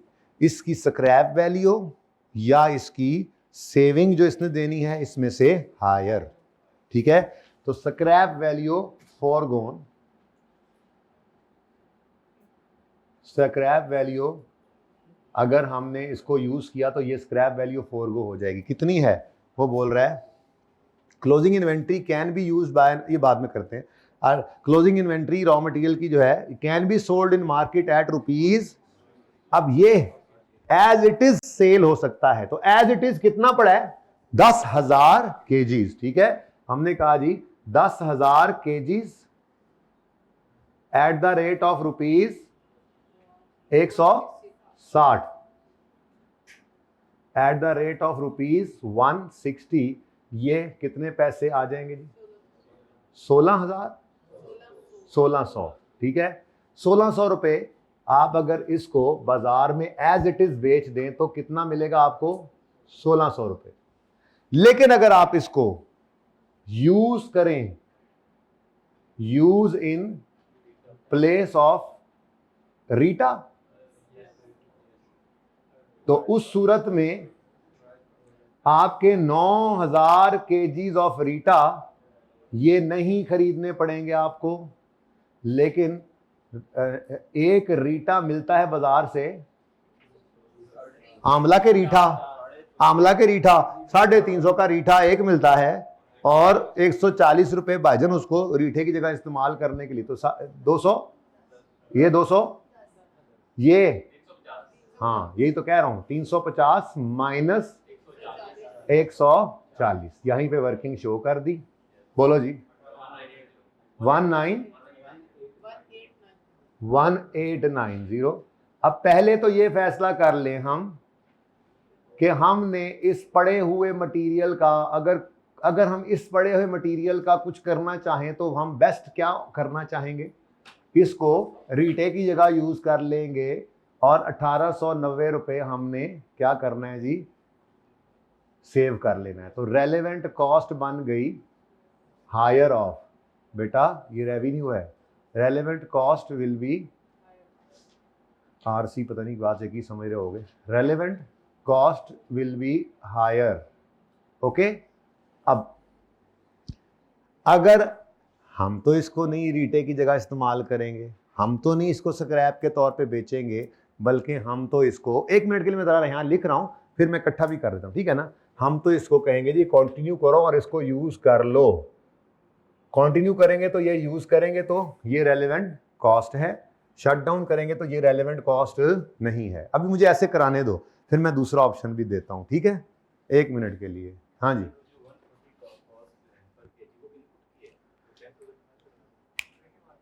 एक minute. Closing raw material can be used by another factory, ठीक है जी, और पढ़ लेते हैं ध्यान से, by converting it into 9000 kgs of रीटा at a processing cost of, सही फरमा रहे हैं जी, द 140 रुपए ऑफ इनपुट। तो इनपुट तो भाई, हाँ सही फरमा रहे हैं जी भाई सही फरमा रहे हैं। तो यहां पर इसको फिर ऐसे नहीं कर सकते हम, फिर हमें अलग अलग ही लेना पड़ेगा ऐसे, ठीक है। यूज करें इन प्लेस ऑफ रीटा, तो सेविंग कितनी मिलेगी, ऐसे कर लेते हैं ना अब, हाँ नहीं सेम नहीं रहेगा, सेविंग फॉर रीटा कितना आएगा, इधर देखो जी, 9 केजीज इंटू रुपीज कितना, 350, ये सेविंग मिलेगी, बोलो 3150। एक आंसर इसलिए नहीं आ सकता कि यहाँ पे दूसरी फिगर बदलने जा रही है ना, ठीक है। हमने 9000 केजी से ही दोनों को डिवाइड कर दिया था ना चांद, नहीं समझे। अभी देख लेते हैं, जवाब सेम आ गया तो फिर सेम आएगा, सेम क्यों आएगा देखते हैं। उसके बाद लेस कर दे इसमें से प्रोसेसिंग कॉस्ट। अब प्रोसेस करना है हमने 10,000 केजीज को एट रुपीज, तो कैसे सेम आएगा मुझे लग नहीं रहा, चलो देखते हैं। रुपीज 140 पर प्रोसेस करना जी, 1400, और आंसर क्या आया 1700। लो बेटा 1750 है, आप कह रहे हो सेम आएगा। असल में जी असल में यही तो भाई ने कहा है, वरना मैंने भाईजान अगर यहाँ पे भी 9 लेना था, यहाँ पे भी 9 लेना तो वो तो मैंने सही किया हुआ था, मैंने ध्यान से पढ़ा ही नहीं। मैं ये कह रहा था, मुझे ये लगा कि वो कह रहे हैं कि 9000 रीटा नहीं खरीदने पड़ेंगे, और एक रीटा 350 का आता है, और रीटा की प्रोसेसिंग कॉस्ट है 160 रुपए पर केजी ऑफ रीटा। देर ऐसा नहीं था, उसने लिखा क्या हुआ है, अब पढ़ो। Closing raw material can be used by another factory by converting it into 9000 kgs of Rita at a processing cost of 140 per kg of, अब इनपुट क्या है, तो ये रॉ मटेरियल है। तो ये भाई का पॉइंट था, इसी वजह से तो मैंने इसको ऐसे तोड़ दिया है, वरना तो भाई सही था, मैंने इतने भी मैं 9 लेना था, इतने भी 9 लेना, तो मैं पागल हूं, मैं ये करता, वही तो करता जो किया हुआ था। वो मैंने जब तेजी में पढ़ा और इनपुट नहीं आगे से देखा, तो वो तो सही था मेरे हिसाब से कि 9000 प्रोसेस करो, और 9000 तो प्रोसेस नहीं हुए, प्रोसेस तो 10,000 हुए थे, ठीक है। तो भी गलत हो गया था फिर, चलो खैर कोई बात नहीं, हो गया, अभी तो मौका था, दस्तूर भी था। मैं ये कह रहा था कि 1700, अब ये एक मिनट, ये जो मटेरियल पड़ा है, चाहो तो इसको कबाड़िए को बेचकर 1600 कमा लो, चाहो तो इसको रीटे की जगह इस्तेमाल करके 1750 बचा लो। पहले बताओ क्या करना पसंद करोगे, क्या करना पसंद करोगे? रीटा की जगह इस्तेमाल करना पसंद करोगे। अब ये क्या है ए और ये क्या है बी। अब मुझे बताओ ज्यादा बेहतर क्या है बी। तो हमने कहा जी रेलेवेंट कॉस्ट है इन दोनों में से लोअर, ठीक है जी, लोअर ऑफ ए और बी। अब ए और बी की जगह कोई नहीं। 1750 मेरी इस हिस्से की क्या आ गई, सॉरी हायर कर देता हूं मैं, ठीक है। अच्छा सुनो, अब इसके बाद नहीं, वो कॉस्ट तो बाद में बनी ना, पहले तो हमने क्या कहा बेनिफिट कौन सा लेना पसंद करोगे, हायर। अब ये बेनिफिट नहीं ले रहे बल्कि हमने इसको यूज कर लिया अपने कॉन्ट्रैक्ट में, इसमें अपनी फैक्ट्री में कराची वाली में, तो फिर ये वी विल फॉरगो दिस फायदा, इसलिए ये रेलेवेंट कॉस्ट है, ठीक है। तो मैं इसको रेलेवेंट कॉस्ट लिखता ही नहीं हूं, यहां पे मैं ये लिखता हूं हायर ऑफ, और फिर उसके बाद बेनिफिट क्या लेना है इन दोनों में से जी, हायर, हायर ऑफ ए और बी, हायर ऑफ ए और बी। अब ये फायदा ले सकते हैं लेकिन ये फायदा नहीं ले हम, और हम इसको फैक्ट्री में ही यूज कर लें तो वी विल फॉरगो दिस फायदा, और अगर शट डाउन करें तो ये फायदा फॉरगो नहीं होगा। अब ये एक ऑप्शन है। दूसरा ऑप्शन क्या है, आप इसको एज अ सेविंग ले लें। वो क्या होगा, वो क्या करोगे आप, अभी छोड़ो आगे बढ़ो, पहले ये पूरा कर ले। अच्छा, अब जो बाकी है बैलेंसिंग ₹2900 का, ये आपने क्या करना है जी, परचेज कर लेना है फ्रॉम मार्केट, और इसकी प्राइस होगी मार्केट प्राइस जो कि हमारे पास बजट में गिवन थी, और वही तो हमने ये निकाली हुई है ₹29,000। अब बोलो, अब टोटल क्या बन गया, 1750 जमा ये ₹1750 जमा ₹29,000 इज इक्वल टू ₹30,000। ये टोटल भी ले सकते हैं, इनको अलग अलग भी ले सकते हैं। 1750 अगर मैंने अलग लिख लिया तो इसको अलग लिख ले, ठीक है, सही है हैं? जी बेटा, क्या बेटा, पहली बात अभी फॉरगो ना करो चन्न, जैसे अब रेलेवेंट कॉस्ट चैप्टर तेज होना चाहिए था ना, यहाँ पे देखो पता लगता है। बड़ी सादा सी बात है भाई, एक मटेरियल पड़ा है, वो अगर कबाड़िए को दे तो 1600 मिलेगा, रीटा की जगह इस्तेमाल करें लेट से लाहौर फैक्ट्री में तो 1750 बचेगा। तो पहले बताओ क्या पसंद करोगे इसके बारे में। तो इसका मतलब ये तो गया, अब ये 1750 हमें बचना है, लेकिन हम अगर कंटिन्यू करें तो अब ये नहीं बचेगा, ठीक है। तो ये क्या है, इसको मैं कह सकता हूँ relevant cost of existing material, existing 10,000 kgs material, ठीक है। और बाकी का 29,000 क्या है, ये तो हमें वैसे ही बाजार से चाहिए, और इसकी रेलेवेंट कॉस्ट वही है जो बाजार से मिलना, उन्होंने बजट दिया हुआ था, सही है। अब कुछ बच्चे ये कहेंगे हमने ऐसे नहीं चलना, हम इसको इधर नहीं लिखना चाहते, हम क्या कहते हैं, अगर कंटिन्यू करें तो, शट डाउन करें तो हमें 1750 की सेविंग मिलेगी, कंटिन्यू करें तो ये सेविंग, ये दोनों ठीक है, ये दोनों ठीक हैं।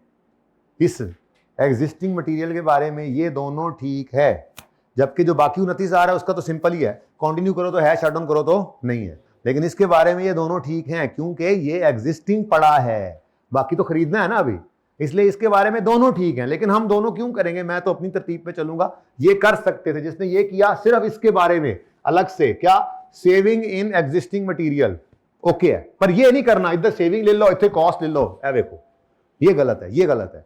या सेविंग वाली अप्रोच पे चलो या कॉस्ट वाली पे, किसको ये समझ नहीं आया, सही है ना। अब आपको बता दिया है, किसी ने अगर ऐसा किया था सिर्फ इसके बारे में, किसी ने ऐसा किया था तो ओके है।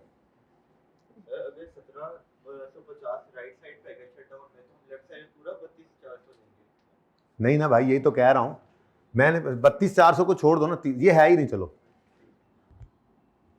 अब ठीक है।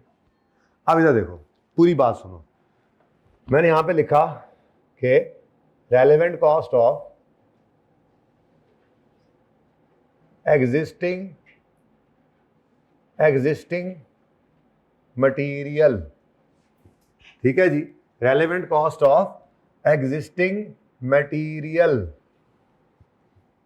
कितनी है? 1750। वर्किंग नंबर रेफर करो, वर्किंग नंबर 2, ठीक है। शट डाउन करेंगे तो ये नहीं है, ये कहानी खत्म हो गई। उसके बाद relevant cost of material, remaining material कह दो, जो कि अभी खरीदना है, remaining material, remaining cost of material to be bought in next 9 months, remaining material कह दिया इसको मैंने। ये क्या लिखा हुआ है एंड वालों, समझ आ रहा है? मुझे खुद नहीं समझ आ रहा। Relevant cost of remaining material, ये भी वर्किंग 2 से ही है, इसको इकट्ठा कर सकते थे, मैं करने लगा था। तो एग्जिस्टिंग मटेरियल वो हमें खरीदना नहीं पड़ना, वो पड़ा है, तो वो शट डाउन में भी फायदा दे सकता है, कंटिन्यू में भी फायदा दे सकता है, ऐसे ही है ना। तो इस वजह से उसकी कहानी मैंने अलग कर दी। लेकिन रिमेनिंग मटेरियल तो हम जरूरत है पड़ेगी तब जब कंटिन्यू करेंगे, कंटिन्यू करेंगे तो उसको खरीदेंगे, खरीदेंगे तो कितनी कॉस्ट पड़ेगी? 29,000। शट डाउन करेंगे तो ये कॉस्ट, अब अगर दूसरे ऑप्शन वाला बच्चा है ना, तो वो सिर्फ 1750 के बारे में ये ऑप्शन रख सकता है कि अगर आप इसको शट डाउन करें तो सेविंग मिलनी है, कंटिन्यू करें तो नहीं मिलनी, फिर इधर ना ले। 29,000 के बारे में तो कोई ऑप्शन नहीं है। ये बात समझ आई है? क्योंकि दोनों में फर्क है।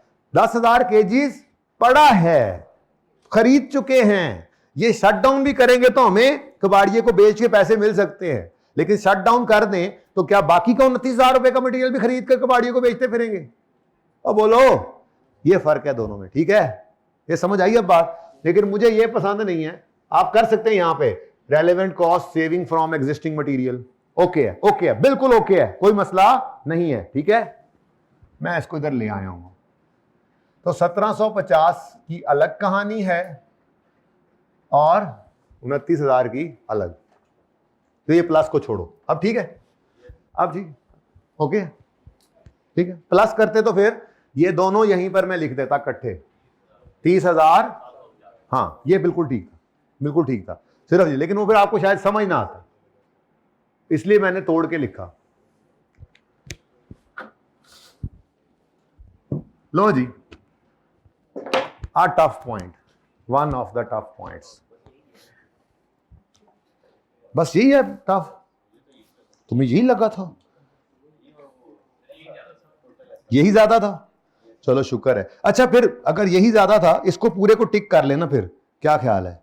इस पूरे को मुड़ के देखे ना, मुझे बताओ मैंने डिफेक्टिव 25,000 यूनिट्स को क्यों नहीं लिया? बताओ जरा, ये 25,000 यूनिट्स की कॉस्ट कितनी थी? ये तो इररिलेवेंट। हाँ, तो 2500 इंटू 100 करो जरा, 2500 इंटू 100 करो जरा,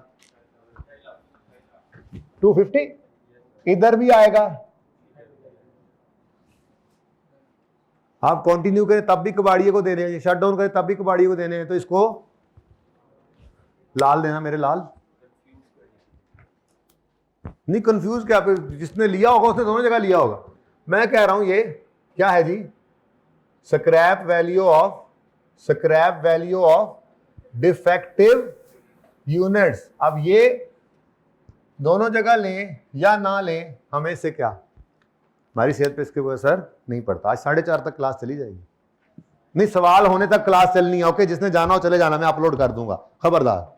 तो कोई गया ना खाम खा, हाँ लगेगी मेरी ओनू, खाम खा नहीं, मजबूरी में कोई जाए तो जाए, मजबूरी वाला जा सकता है कोई। तुम लोगों में से किसी को मजबूरी नहीं, इधर ही बैठो आराम से। जी बेटा, मैंने कब 2 मेथड बताए? ये वाला, ये मैंने कहा है कि ये हमने क्यों नहीं लिया, क्योंकि ये ले लेना या कंटिन्यू करें या ना करें तो ये दोनों सूरतों में आना था, तो ये इररिलेवेंट है, लिख के काटा है मैंने, दोनों लिए नहीं है। ऑप्शन इसमें बताया था, ये समझ नहीं आया था 1750। अच्छा, वैसे मैं कोशिश तो करता आया, लेकिन मुझे लगा आज के शायद आप थोड़े से नहीं चुप है, दोनों ठीक है। मैं पहले इस चीज से डर रहा था, मैं माजरत चाहता हूं, ठीक है, लेकिन ये समझ आ रहा है ना, ये बस ठीक है। डिफेक्टिव यूनिट्स क्यों नहीं लिए, मैं तो ये बता रहा था। डिफेक्टिव यूनिट इसलिए नहीं लिए कि कंटिन्यू करें तब भी उनका रेवेन्यू आना है, शट डाउन करें तब भी आना है, तो वो इररेलेवेंट इनकम है, क्योंकि डिसीजन की वजह से उसने बदलना नहीं है, तो वो नहीं लेना, ठीक है। मैं अभी बताऊंगा, सॉरी। वैसे दिल करता है इस सवाल में ना, इस सवाल में आके, ये तीसरा सवाल है। अच्छा भाई, स्किल्ड लेबर पाओ जी पंजवें गेर च, स्किल्ड लेबर नु पाओ पंजवें गेर च टोटल। अब उसने कहा था जी 45,000 बनने हैं, 50 नहीं बनने, ज़हन में रखना, ठीक है। और गुड्स को उसने कहा प्रोड्यूस करना है हमने, ये दोनों ही पॉइंट इकट्ठे जाएंगे, है ना। लो अच्छा, हाँ जी, गुड्स को 3-3 हज़ार करके हमने, इसका मतलब कितने बैचेस बनाने हैं, 15, ठीक है। पहला बैच 250 घंटे 50 घंटे लेगा, लर्निंग कर्व है उसका इंडेक्स ये, बस टोटल बैचेस रिक्वायर्ड, फिर नंबर ऑफ बैचेस, और पहले 5 को अलग और अगलों को अलग, ठीक है जी। टोटल आवर्स निकल आएंगे 1 मिनट में। उसके बाद पर आवर कितना रेट है जी, 500। ये तो मुफ्त के नंबर है, क्या ख्याल है, यहाँ पे कर लेते हैं। वर्किंग नंबर 3 चेक करो, पहले वर्किंग छोटी सी बड़ी होगी, फिर पता नहीं कितने तक जाती जी। टोटल लेबर आवर्स रिक्वायर्ड, ये देखो जी, बैचेस, बल्कि हम बैचेस से ही चलते हैं। टोटल बैचेस रिक्वायर्ड, हाँ जी, 45,000 यूनिट्स बनाने हैं 3-3 हज़ार करके, तो कितने बैचेस बनाने हैं। अब लर्निंग कब तक चलनी है, तो हम 5 बैचेस का टोटल टाइम निकालते हैं, फिर 5वें का निकाल के बाकियों पे वही टोटल आवर्स निकलेंगे ना, ठीक है। तो हम पहला स्टेप यूं करते थे, टोटल, बल्कि यहां लेबर आवर्स लिखने की जगह तो बचाओ जी, total labour hours for 5 batches. तो पहले y निकालते थे, y याद है, y कैसे निकालते थे, सबसे पहले y is equal to A X की पावर b, भूल तो नहीं गए। a क्या होता था, time to produce first batch, x कितने बैचेस बने, और माइनस b ये, ठीक है। तो पहले बैच पे 2750 घंटे लगे, 2750 इंटू टोटल 5 बैच बने, और माइनस कितना 152। अब इससे हमें क्या मिल जाना है जी, average time to produce 1 batch if total 5 batches are produced and learning effect is this. और हमने तो टोटल 5 बैचेस बनाए हैं, तो जी उसके बाद total labour hours for next 10 batches चाहिए हमें। तो इसके लिए हम कहते थे जी 10th बैच का टाइम निकाल लो, और उसको फिर 10 से, सॉरी 5th का, उसको फिर 10 से मल्टीप्लाई कर दो। तो यहां से हमारे पास क्या आ जाएगा जी, टोटल लेबर आवर्स, जिसको बस 500 से मल्टीप्लाई करना है। तो ये मुफ्त के नंबर थे, नंबर इसके काफी होने हैं, एडजस्टमेंट में काफी काम था, लर्निंग कर्व भी लग रहा था। शक्ल तो ऐसे लगी हुई आप लोगों की, ऊपर 12-13 बजे हुए हैं सबके, कि जैसे पता नहीं क्या कर रहा हूं मैं। ये सबसे आसान था। अच्छा अब देखो ना, जिन्होंने सवाल किया उन्होंने कुछ तो किया। अब वो जो 47-48 पे रहते हैं, ऐसे सवाल को देख के छोड़ने वाले, उनको नहीं पता यहाँ 4-5 नंबर पड़े थे, इस 20 में से 4-5 नंबर ये पड़े। तो 47-48 से 52-53 की गेम इतनी सी होती है बस। अब ऐसे ही अगर आते हैं आपकी रही पर्चे के दिन तक, तो फिर पर्चे में भी यही करके आ जाओगे, आगे आपकी मर्जी है, अभी भी वक्त है, आज से पढ़ना शुरू कर दें जी। Total labour hours for 5 batches कितने हैं, ये ऊपर लिखे हुए हैं, और total labour hours for 4 batches निकाल लो।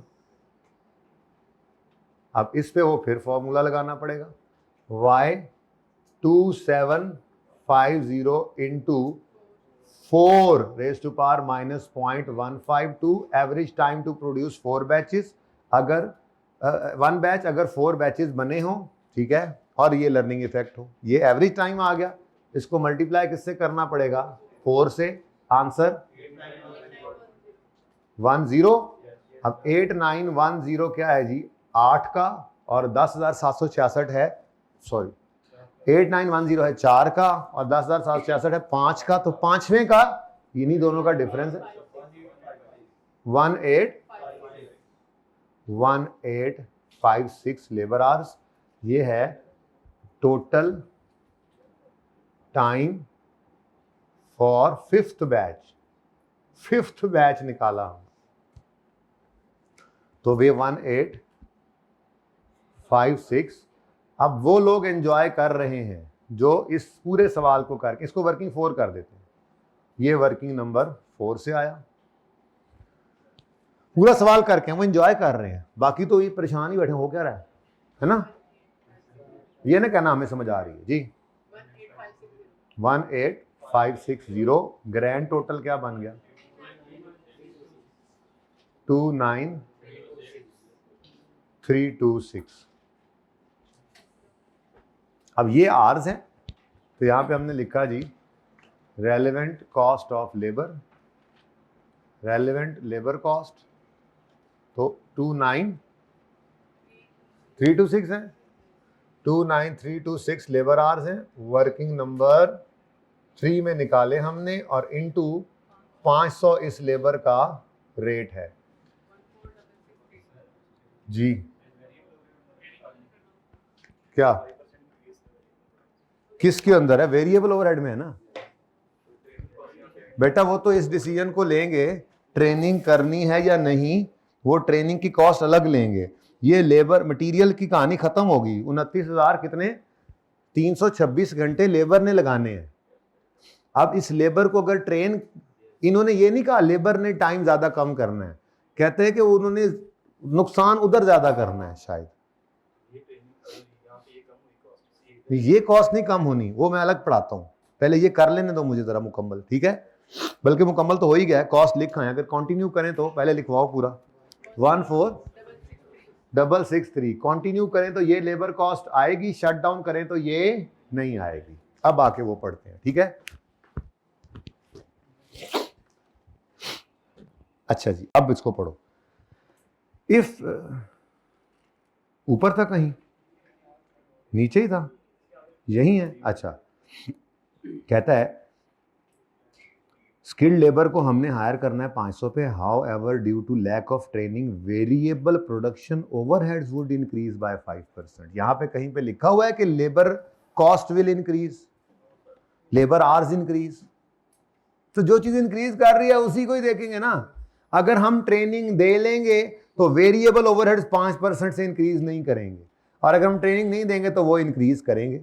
अब हमने देखना ये है कि ट्रेनिंग की कॉस्ट ज्यादा है, ये इंक्रीज ज्यादा है, तो ये सिर्फ वेरिएबल ओवरहेड्स पे था। चांदम भाई समझो ना।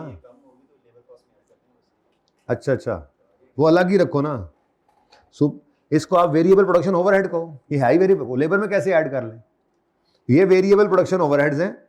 ये 50,000 कितने ने?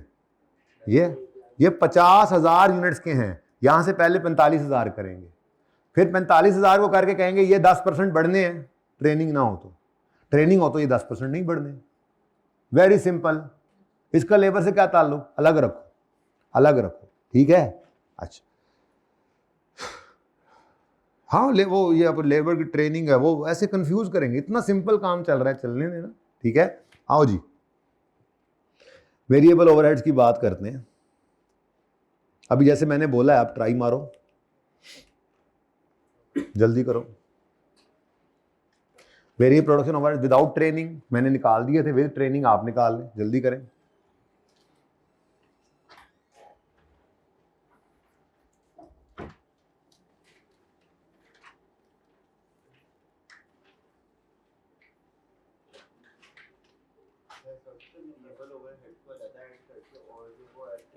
जैसे मर्जी कर लो, बस जगह की टेंशन बन गई मैनू। तो पता नहीं और कितनी वर्किंग्स होनी है, हैं? वो टर्मिनेशन वाली एक होनी है मेरे ख्याल से। नहीं, वर्किंग की गल की है, वर्किंग इतनी ज़्यादा है वहाँ, उनकी उधर से भी फिर जगह बचा लेंगे नीचे। जल्दी करो जल्दी। मैं आपको बताऊं कि ना बताऊं, ये जो अभी रीटा जैसा, रीटा वाला नहीं किया, रीटा वाला इस जैसा ही है, ये भी मिलता जुलता। पहले आप क्या कर लो, विदाउट ट्रेनिंग 105% 5% बढ़ा लो, फिर विद ट्रेनिंग में क्या करो, उसको नॉर्मल रख के, बल्कि उससे भी सादा कर लेते हैं, वहीं पे ही ऐड हो जाने हैं। चलो कर रहे हो, जल्दी करो जल्दी करो, आप समझ आइए तो जल्दी करो, घर पे नहीं आ रही है, जल्दी करो, 4 बज गए हैं, शाबाश, 15 मिनट में खत्म करना है इसको इंशाल्लाह। आज कुछ और नहीं हो, ये जिस दिन जिम्बाब्वे वाला तो 2 दिन में होता है, आपका 1 दिन में इसलिए हो रहा है कि आपकी आखिरी क्लास है, तो ये जब तक नहीं हो रहा है हम कर रहे हैं। जब पहली क्लास होती है तो अगली क्लासेस होती हैं टाइम टेबल में, इसलिए वो फिर उसको रोकना पड़ता है, कहते हैं चलो जी इससे आगे कल करेंगे। आज ऐसा नहीं है, आज या ए नहीं या असी नहीं, करके ही जाएंगे घर इंशाल्लाह। जल्दी करो। अल्लाह अकबर।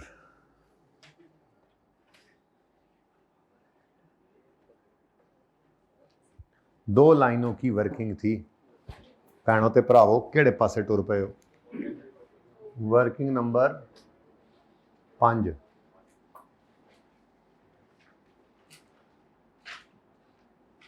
Variable production overheads. देखो बच्चों, विदाउट ट्रेनिंग, देखना जरा, कॉस्ट उसने कितनी बताई हुई है टोटल इस वक्त, 11,000 थी ना, 11,000 है 50,000 यूनिट्स की। अगर इसका आंसर कितना आता है बताओ, हैं 200, ये 220 है पर यूनिट, यानी 220 रुपए पर यूनिट इसकी कॉस्ट है। अगर हमने ट्रेनिंग ना दी तो ये कॉस्ट बढ़ के 105% हो जाएगी पर यूनिट। अब इसका आंसर मैं क्यों निकालूं, ठीक है, लेकिन ये तो पर यूनिट है, हमने तो बनाने हैं 45,000 यूनिट, तो आंसर बताओ, रुपीज इन 1000 आ रहा है ना आंसर यहां तो जी,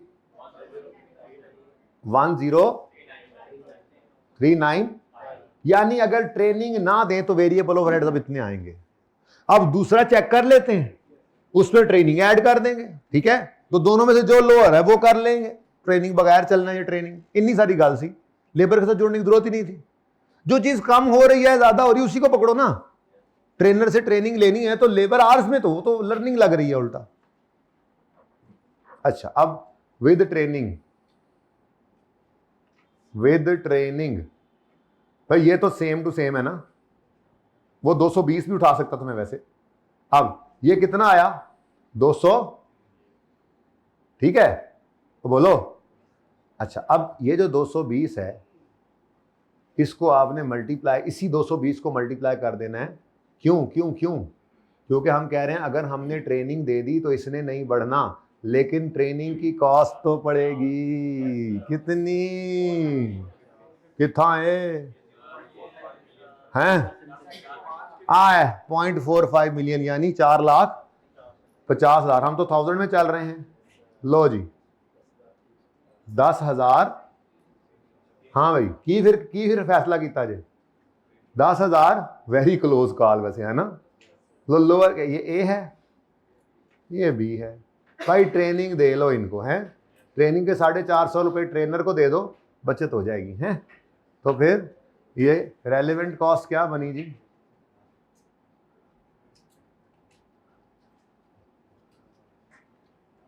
चलो बल्कि लिख ही लो, रेलेवेंट कॉस्ट है लोअर ऑफ ए और बी 10350।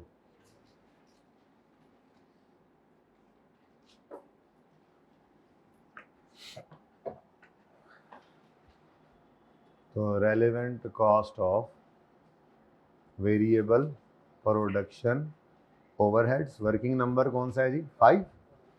इधर देखो, कंटिन्यू करेंगे तो 10,350 की कॉस्ट आएगी। यार शट डाउन करोगे तो ये नहीं आएगी। अब वो अगली बात है कि उसमें से हमने ट्रेनिंग का फैसला करके एक ऑप्शन सिलेक्ट कर लिया। आज तो पानी भी पीना पै रहे हैं।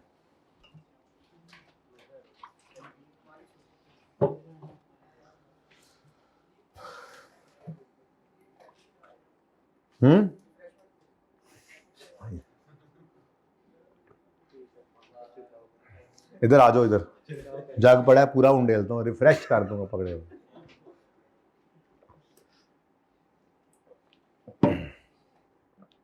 यार इनकी चाय का बंदोबस्त कर दो यार।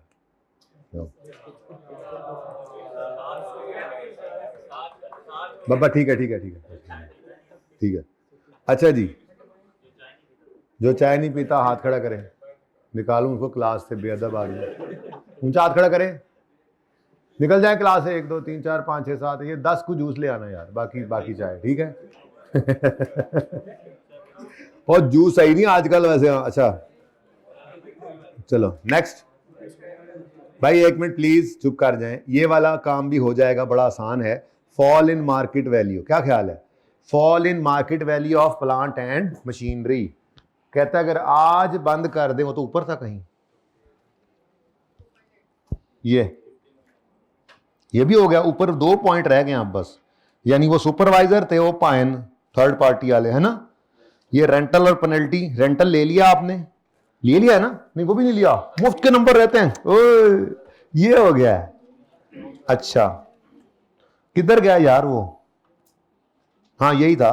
प्लांट मशीनरी की आज कितनी है जी? 2800 रुपया कॉस्ट है। लेकिन वो कहता है अगर 1 साल ये 9 महीने चल गया तो ये 80% हो जाएगी। इसका मतलब 20% से कम हो जाएगी। सवाल मैं कह ले जाना आधा घंटा तो इन्होंने बहना कोई नहीं, चलो ऐसे बहाने बैठे थे। उसको मैसेज करो अच्छे से पका के लाए चाय, कच्ची चाय नहीं सही होती, ऐसे बेहतरीन कड़ी हुई चाय होनी चाहिए, कड़क होनी चाहिए, ठीक है। कम से कम 15 मिनट 20 मिनट काटना है उसको। अच्छा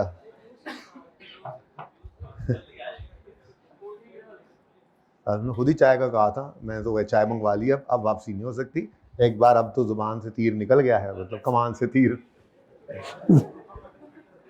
okay, fall in market value, relevant cost of machinery क्या है? Fall in. इधर देखो बच्चों, ₹2800 है, अगर आज बेच दें तो ऐसे ही है ना। लेकिन अगर 9 महीने चलाने के बाद बेचा तो वो अपनी वैल्यू का 80% आ जाएगा, तो इसका मतलब 20% फॉल आ जाएगा। 5 ये फॉल कंटिन्यू में आएगा, शट डाउन करें तो अभी बिक जाएगी, ये फॉल नहीं आएगा। दूसरी गल मैं नहीं दसनी, बच्चे नाराज होंगे ने। दूसरा ऑप्शन आपको पता है, ठीक है। एक ही करें, ठीक है। आगे बढ़े, अब शट डाउन हो रहे हैं सर हम, है ना। अरे यार ये 2 मुफ्त के नंबर, रेंटल इनकम आएगी, पेनल्टी आएगी, कहां आएगी? मेरी दाढ़ी अड़ गई भाई। स्पीडें चेक की हैं उस्ताद की हैं। रेंटल इनकम ऑफ फैक्टोरी, जिस कॉलम में इनकम है वहां लो। कितनी इनकम है? शट डाउन करें तो ये रेंटल इनकम आएगी, कंटिन्यू करें तो नहीं आएगी। शट डाउन करें तो पेनल्टीज, किसको जी? पेनल्टीज पे करनी पड़ेगी। कितनी? शट डाउन करें तो ये पे करनी पड़ेगी, कंटिन्यू करें तो ये नहीं पे करनी पड़ेगी। अब अभी तक एक इसने तंग किया है,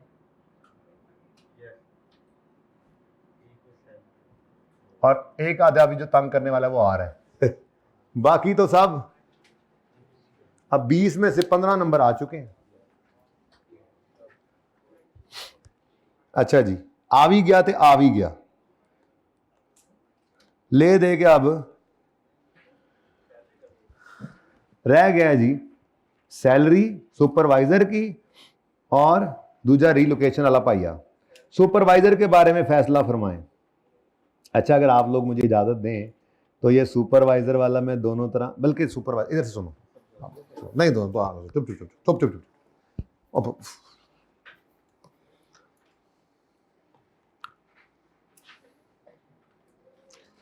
अगर हम कंटिन्यू करें या शट डाउन करें तो यही दो ऑप्शन है ना। चलो फिर बस आ गई समझ, आप आ नहीं गई समझे? दो ऑप्शन है, कंटिन्यू करें या तो ठीक है, जाओ फिर। हूं तो चाह पी के ही जाओगे हैं, चाहते ना पीसो। जाहिर है आज बहुत लेट हो गया ना, चाय तो बनती थी ना है जी, लेकिन असल में तो जुमे की वजह से हुआ। बस ये गलती हुई कि कल मुझे ना होमवर्क में सुल्तान या जुनेद दे देना चाहिए था, ताकि जुमे की वजह से आज क्लास ज़रा छोटी भी हो जाए तो काम चल जाता। अब ये तो करके ही जाएंगे ना, ऐसे तो नहीं जा सकते ना आप लोग। चाय के लिए तो आप कुछ भी कर सकते हैं, आप अपने मतलब वोट बिरयानी की प्लेट पे दे देते हैं तो चाय क्या है। सुनो मेरे बच्चों, सुपरवाइजर वो फिर कभी आइंदा भी लेट पढ़ाने के लिए कोई प्रोविजन रखो ना। अच्छा मेरे बच्चों देखो, वो क्या कह रहा है कि सुपरवाइजर की सैलरी कितनी है, 3600 रुपये 9 महीनों की। कितनी सैलरी है जी? 3600 रुपये। मतलब अगर आप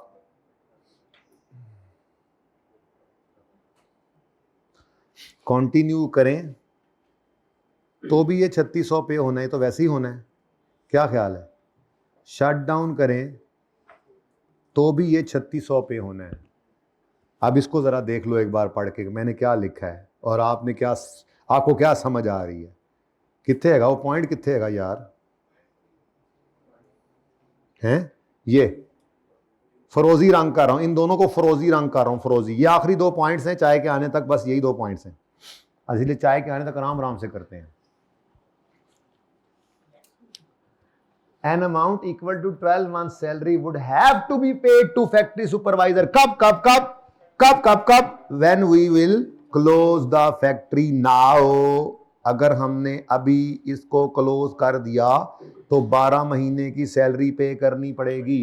यानी आज भी उनको फारिग करें तो 31 दिसंबर तक की सैलरी पे करनी है, और उनको ना फारिग करें तब भी 31 दिसंबर तक की सैलरी पे करनी है। तो इसलिए मैं आपको कहने की कोशिश कर रहा था उस वक्त, फिर मैंने कहा चलो छोड़ो छोड़ो, अभी वो प्रोसेसर घूम रहा है तो घूमने दो, यार इसको छोड़ो ना यार, ये तो रेलेवेंट ही नहीं है। अब उसने क्या बोला है, आज फारिग किया ना तो साल की सैलरी देनी पड़ेगी, लेकिन आज फारिग ना किया तो क्या फिर भी साल की सैलरी देनी पड़ेगी? ठीक है, तो इसका मतलब ये हुआ कि जो 9 में ये मिसाल के तौर पे ये अप्रैल से दिसंबर है ना, और सॉरी यार जो भी मैं बोल दिया समझ तो गए होने। आज फारिग करें तो पूरे साल की सैलरी पे करनी पड़ेगी।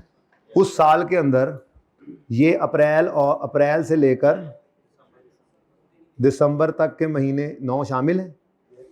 कंटिन्यू करें तब भी ये पे करनी है, क्योंकि तब तो काम कर रहे होंगे। शट डाउन करके क्लोज करके अभी ना हो उनको फारिग कर दें तब भी 12 महीने की देनी, तो उसमें भी 12 महीने में भी ये 9 महीने तो है ना। अब असल में रेलेवेंट क्या है जी? हाँ, सुपरवाइजर की 3 महीने की सैलरी। अगर हम इनको अभी के अभी फारिग कर दें खड़े पैरों पे, तो उन्होंने पहले ही कॉन्ट्रैक्ट में लिखवाया था, उन्होंने को टाइम रखा हुआ होगा ना, वो टाइम हो सकता है 3 महीने हो, 3 महीने पहले हमें बता देना, हो सकता है 6 महीने हो, 6 महीने पहले बता दो। अब हमें नहीं पता इसका, भाई इतना पता है अभी के अभी अगर उनको फारिग किया ना सुपरवाइजर को तो उन्होंने साल की सैलरी लेनी है। फिर अगर बाद में आराम से करें तो हो सकता है उसको कोई टाइम पीरियड हो, उसके बाद कोई सैलरी का उसने बताया नहीं हुआ, ठीक है ना। तो ये जो सैलरी है ना जी, जो कौन से महीने बने, जनवरी अगले साल का, जनवरी फरवरी मार्च, ठीक है जी, इसको छोड़ो ऐसे नहीं करते, ठीक है, ऐसे फिर कंफ्यूज होता है, वो जनवरी मार्च शुरू वाले ना आ जाए आपको, ये वो जो गुजर गए हैं 3 वो नहीं है, ही है ना, मतलब जो बाकी के 3 महीने उनकी सैलरी कितनी होगी वैसे तो ये बताओ। अगर ये 3600 मेरे बच्चों 9 महीने की सैलरी है तो मुझे नहीं 12 की नहीं, मुझे 3 की चाहिए असल में। पहले 12 कटो फिर 3 कटो, सीधा 3 काट लो, 1200। कंटिन्यू करें तो ये नहीं आएगी, शट डाउन करें तो ये आएगी। अब ये देख लें सारे, गांव वाले मौलवी साहब बन गया मैं एक मिनट। अच्छा वो भी गांव वाले मौलवी हैं, वो भी गांव वाले, गांव में जाता है ना कभी कभी, वैसे मैं तो हूँ ही गांव का, सर जमात में जाते हैं कभी कभी, हैं वहाँ पे ऐसे ही होता है ना बयान, ऐसे ये जो 9 महीने की सैलरी है,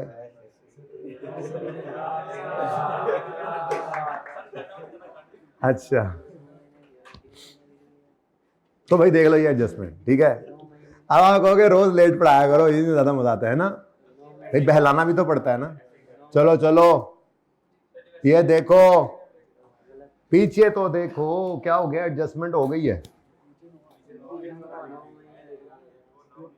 हाँ हाँ हाँ वो मिट गया था, मैंने फिर कुछ भी लिख दिया।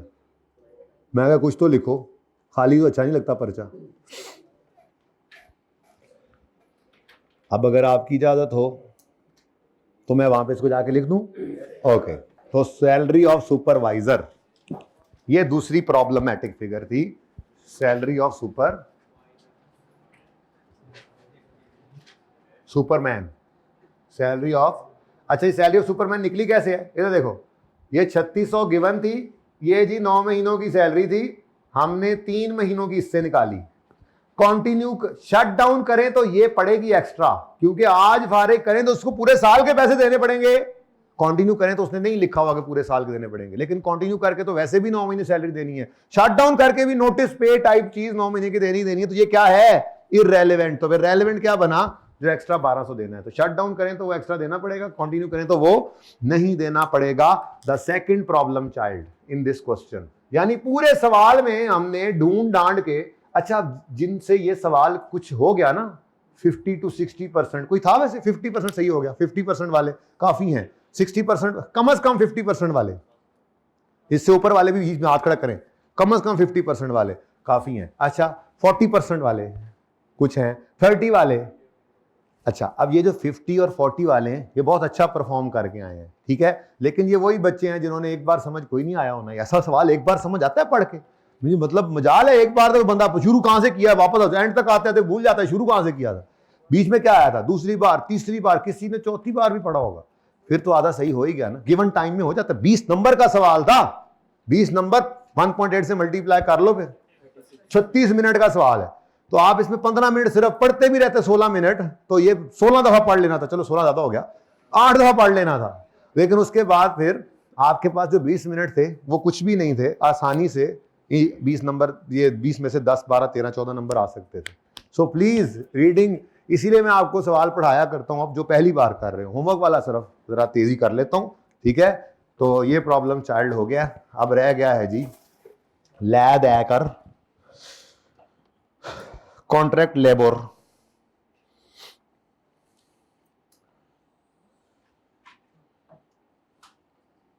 जा और तू आ,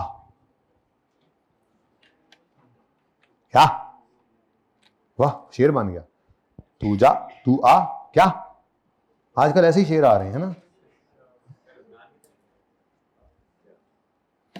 असल में ज्यादा पढ़ा रहा हूं ना, सरदान की रूह मेरे अंदर आ गई मुझे लग रहा है ना, आज आपको एक्स्ट्रा पढ़ा रहा हूं ना बहुत, आज एक्स्ट्रा क्लास तो नहीं आप लोगों की, कल है, चलो कल फिर मैं 4 बजे छोड़ दूंगा,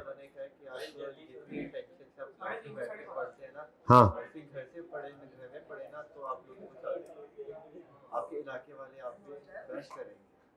और आप लूट मचा देंगे पढ़ पढ़ के,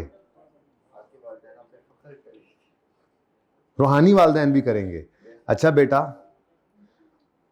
अब आखिरी फिगर रह गई है फरोजी रंग वाला 8200, ये 9 महीनों की सैलरी है उन 5 लोगों की जिनको हमने हायर कर रखा है किसी ठेकेदार से, कॉन्ट्रैक्चुअल हायरिंग है, किसी कॉन्ट्रैक्टर से, थर्ड पार्टी से इनको हायर किया हुआ है, जैसे गार्ड्स होते हैं मसलन, ठीक है, अब कॉलेज वालों ने गार्ड रखे हुए हैं इनके अपने पेरोल पे नहीं, किसी सिक्योरिटी कंपनी के हैं अगर, तो वो 5 गार्ड्स जो हैं उनको इन्होंने रखा हुआ है और उनकी बजट के अंदर 9 महीनों की सैलरी ये पड़ी है, ये पे नहीं हुई हुई है, बजट के अंदर है, 9 महीने के बजट में। वो कहता है अगर इनको हमने फौरी फारिग किया तो 30% ऑफ 8200 हमें पे करना पड़ेगा। हमने कहा जी 1 मिनट छोटी सी वर्किंग कर लेते हैं, कोई मसला ही नहीं। अर्ली टर्मिनेशन पेनल्टी, अर्ली असल में अटेंशन रहती कहाँ है घर पे, ये देखने वाली बात है। तेरे बाल बिखर जाते हैं दीवारों पर, तेरी तस्वीर किताबों में नजर आती है, तो ये अगर होगा तो फिर पढ़ाई कहाँ होगी, हैं जी। तो अटेंशन तो बहुत जरूरी है ना जी, अटेंशन के बगैर। अर्ली टर्मिनेशन पेनल्टी जरा देखो,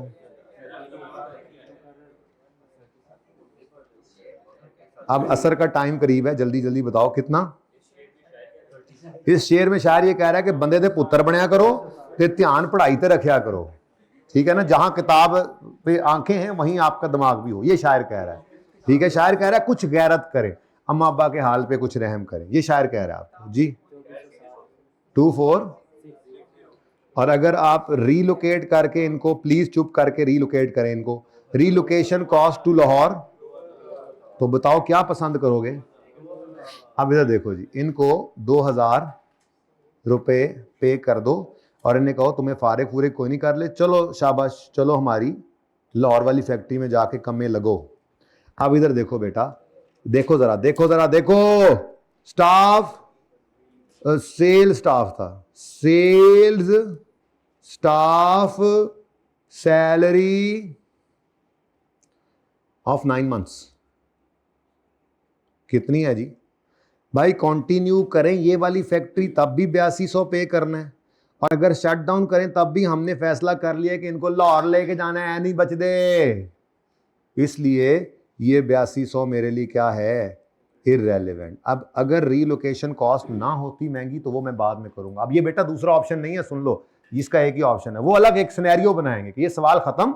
और अगर ऐसा ना होता बल्कि रीलोकेशन महंगी होती तो हमने कहते चलो फारिग हो तुम, फिर क्या होता, तो सवाल बाद में देखते हैं, ठीक है ना। तो मेरा सवाल ये है, जब हमने ये तय कर लिया, जब हमने ये तय कर लिया कि इनको फारिग नहीं करना, तो पेनल्टी पे नहीं करेंगे, रीलोकेशन कॉस्ट पे करके इनको लाहौर लाहौर इनको ट्रांसफर कर देंगे। अब ये कंटिन्यू, अगर कराची फैक्ट्री कंटिन्यू होती तब भी 8200 पे करते इनको, शट डाउन कर दें तो भी लाहौर रीलोकेट करके इनको हमने 8200 पे कर देना है।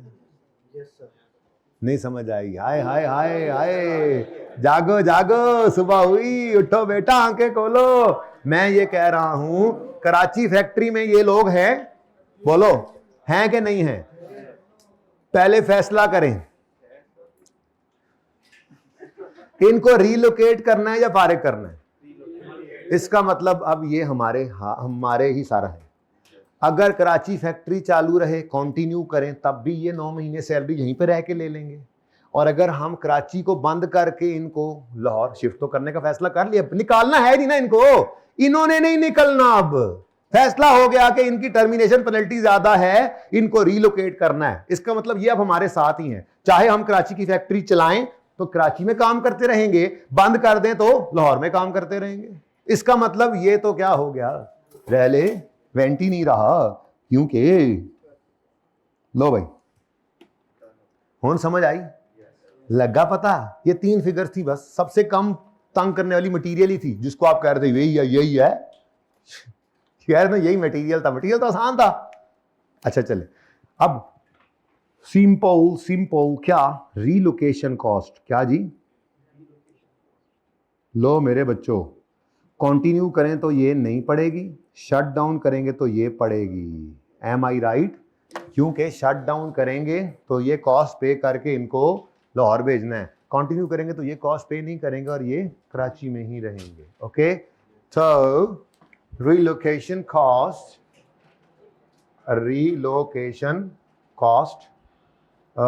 इधर देखो यार, इसके लिए तो वर्किंग करनी पड़ेगी सवाल में, वर्किंग 6, टर्मिनेशन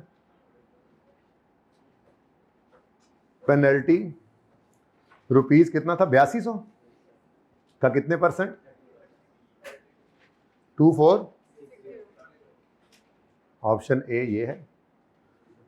और रीलोकेट टू लाहौर कर दें तो रीलोकेशन कॉस्ट, तो पहले तो ये फैसला करो इनको फारिग करना है या इनको अपने पास ही रखना है और ट्रांसफर कर देना है इनको लाहौर।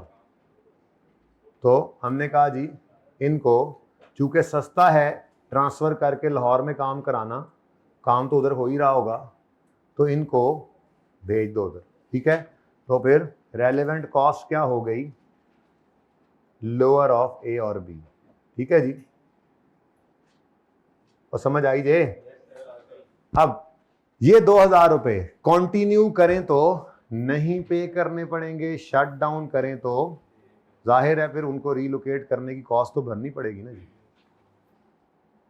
यार पता करो, चाह नहीं आई, सवाल तो हो गया। ओ नहीं आया मोहम्मद बख्शा,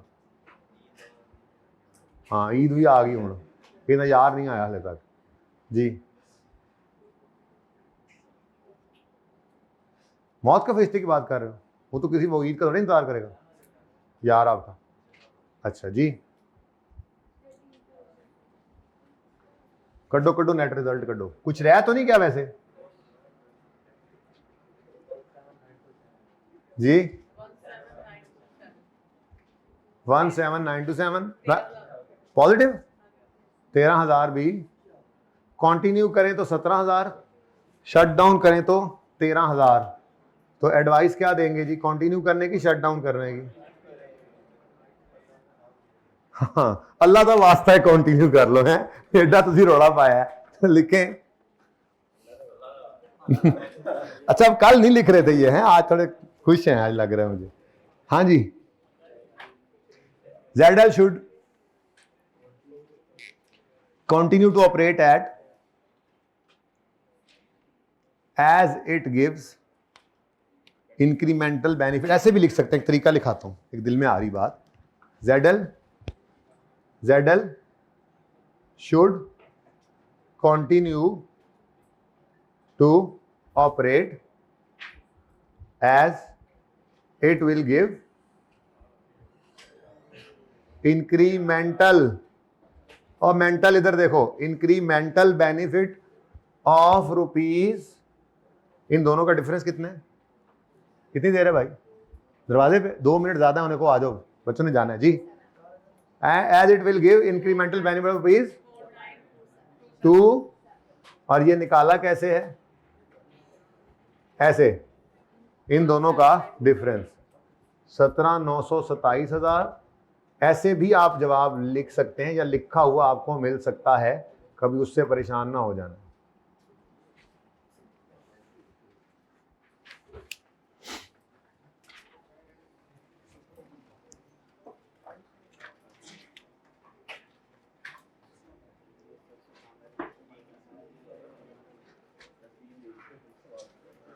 अच्छा वैसे टर्मिनेशन पेनल्टी घर पे सोचना, आप फिर कल मुझसे पूछ लेना।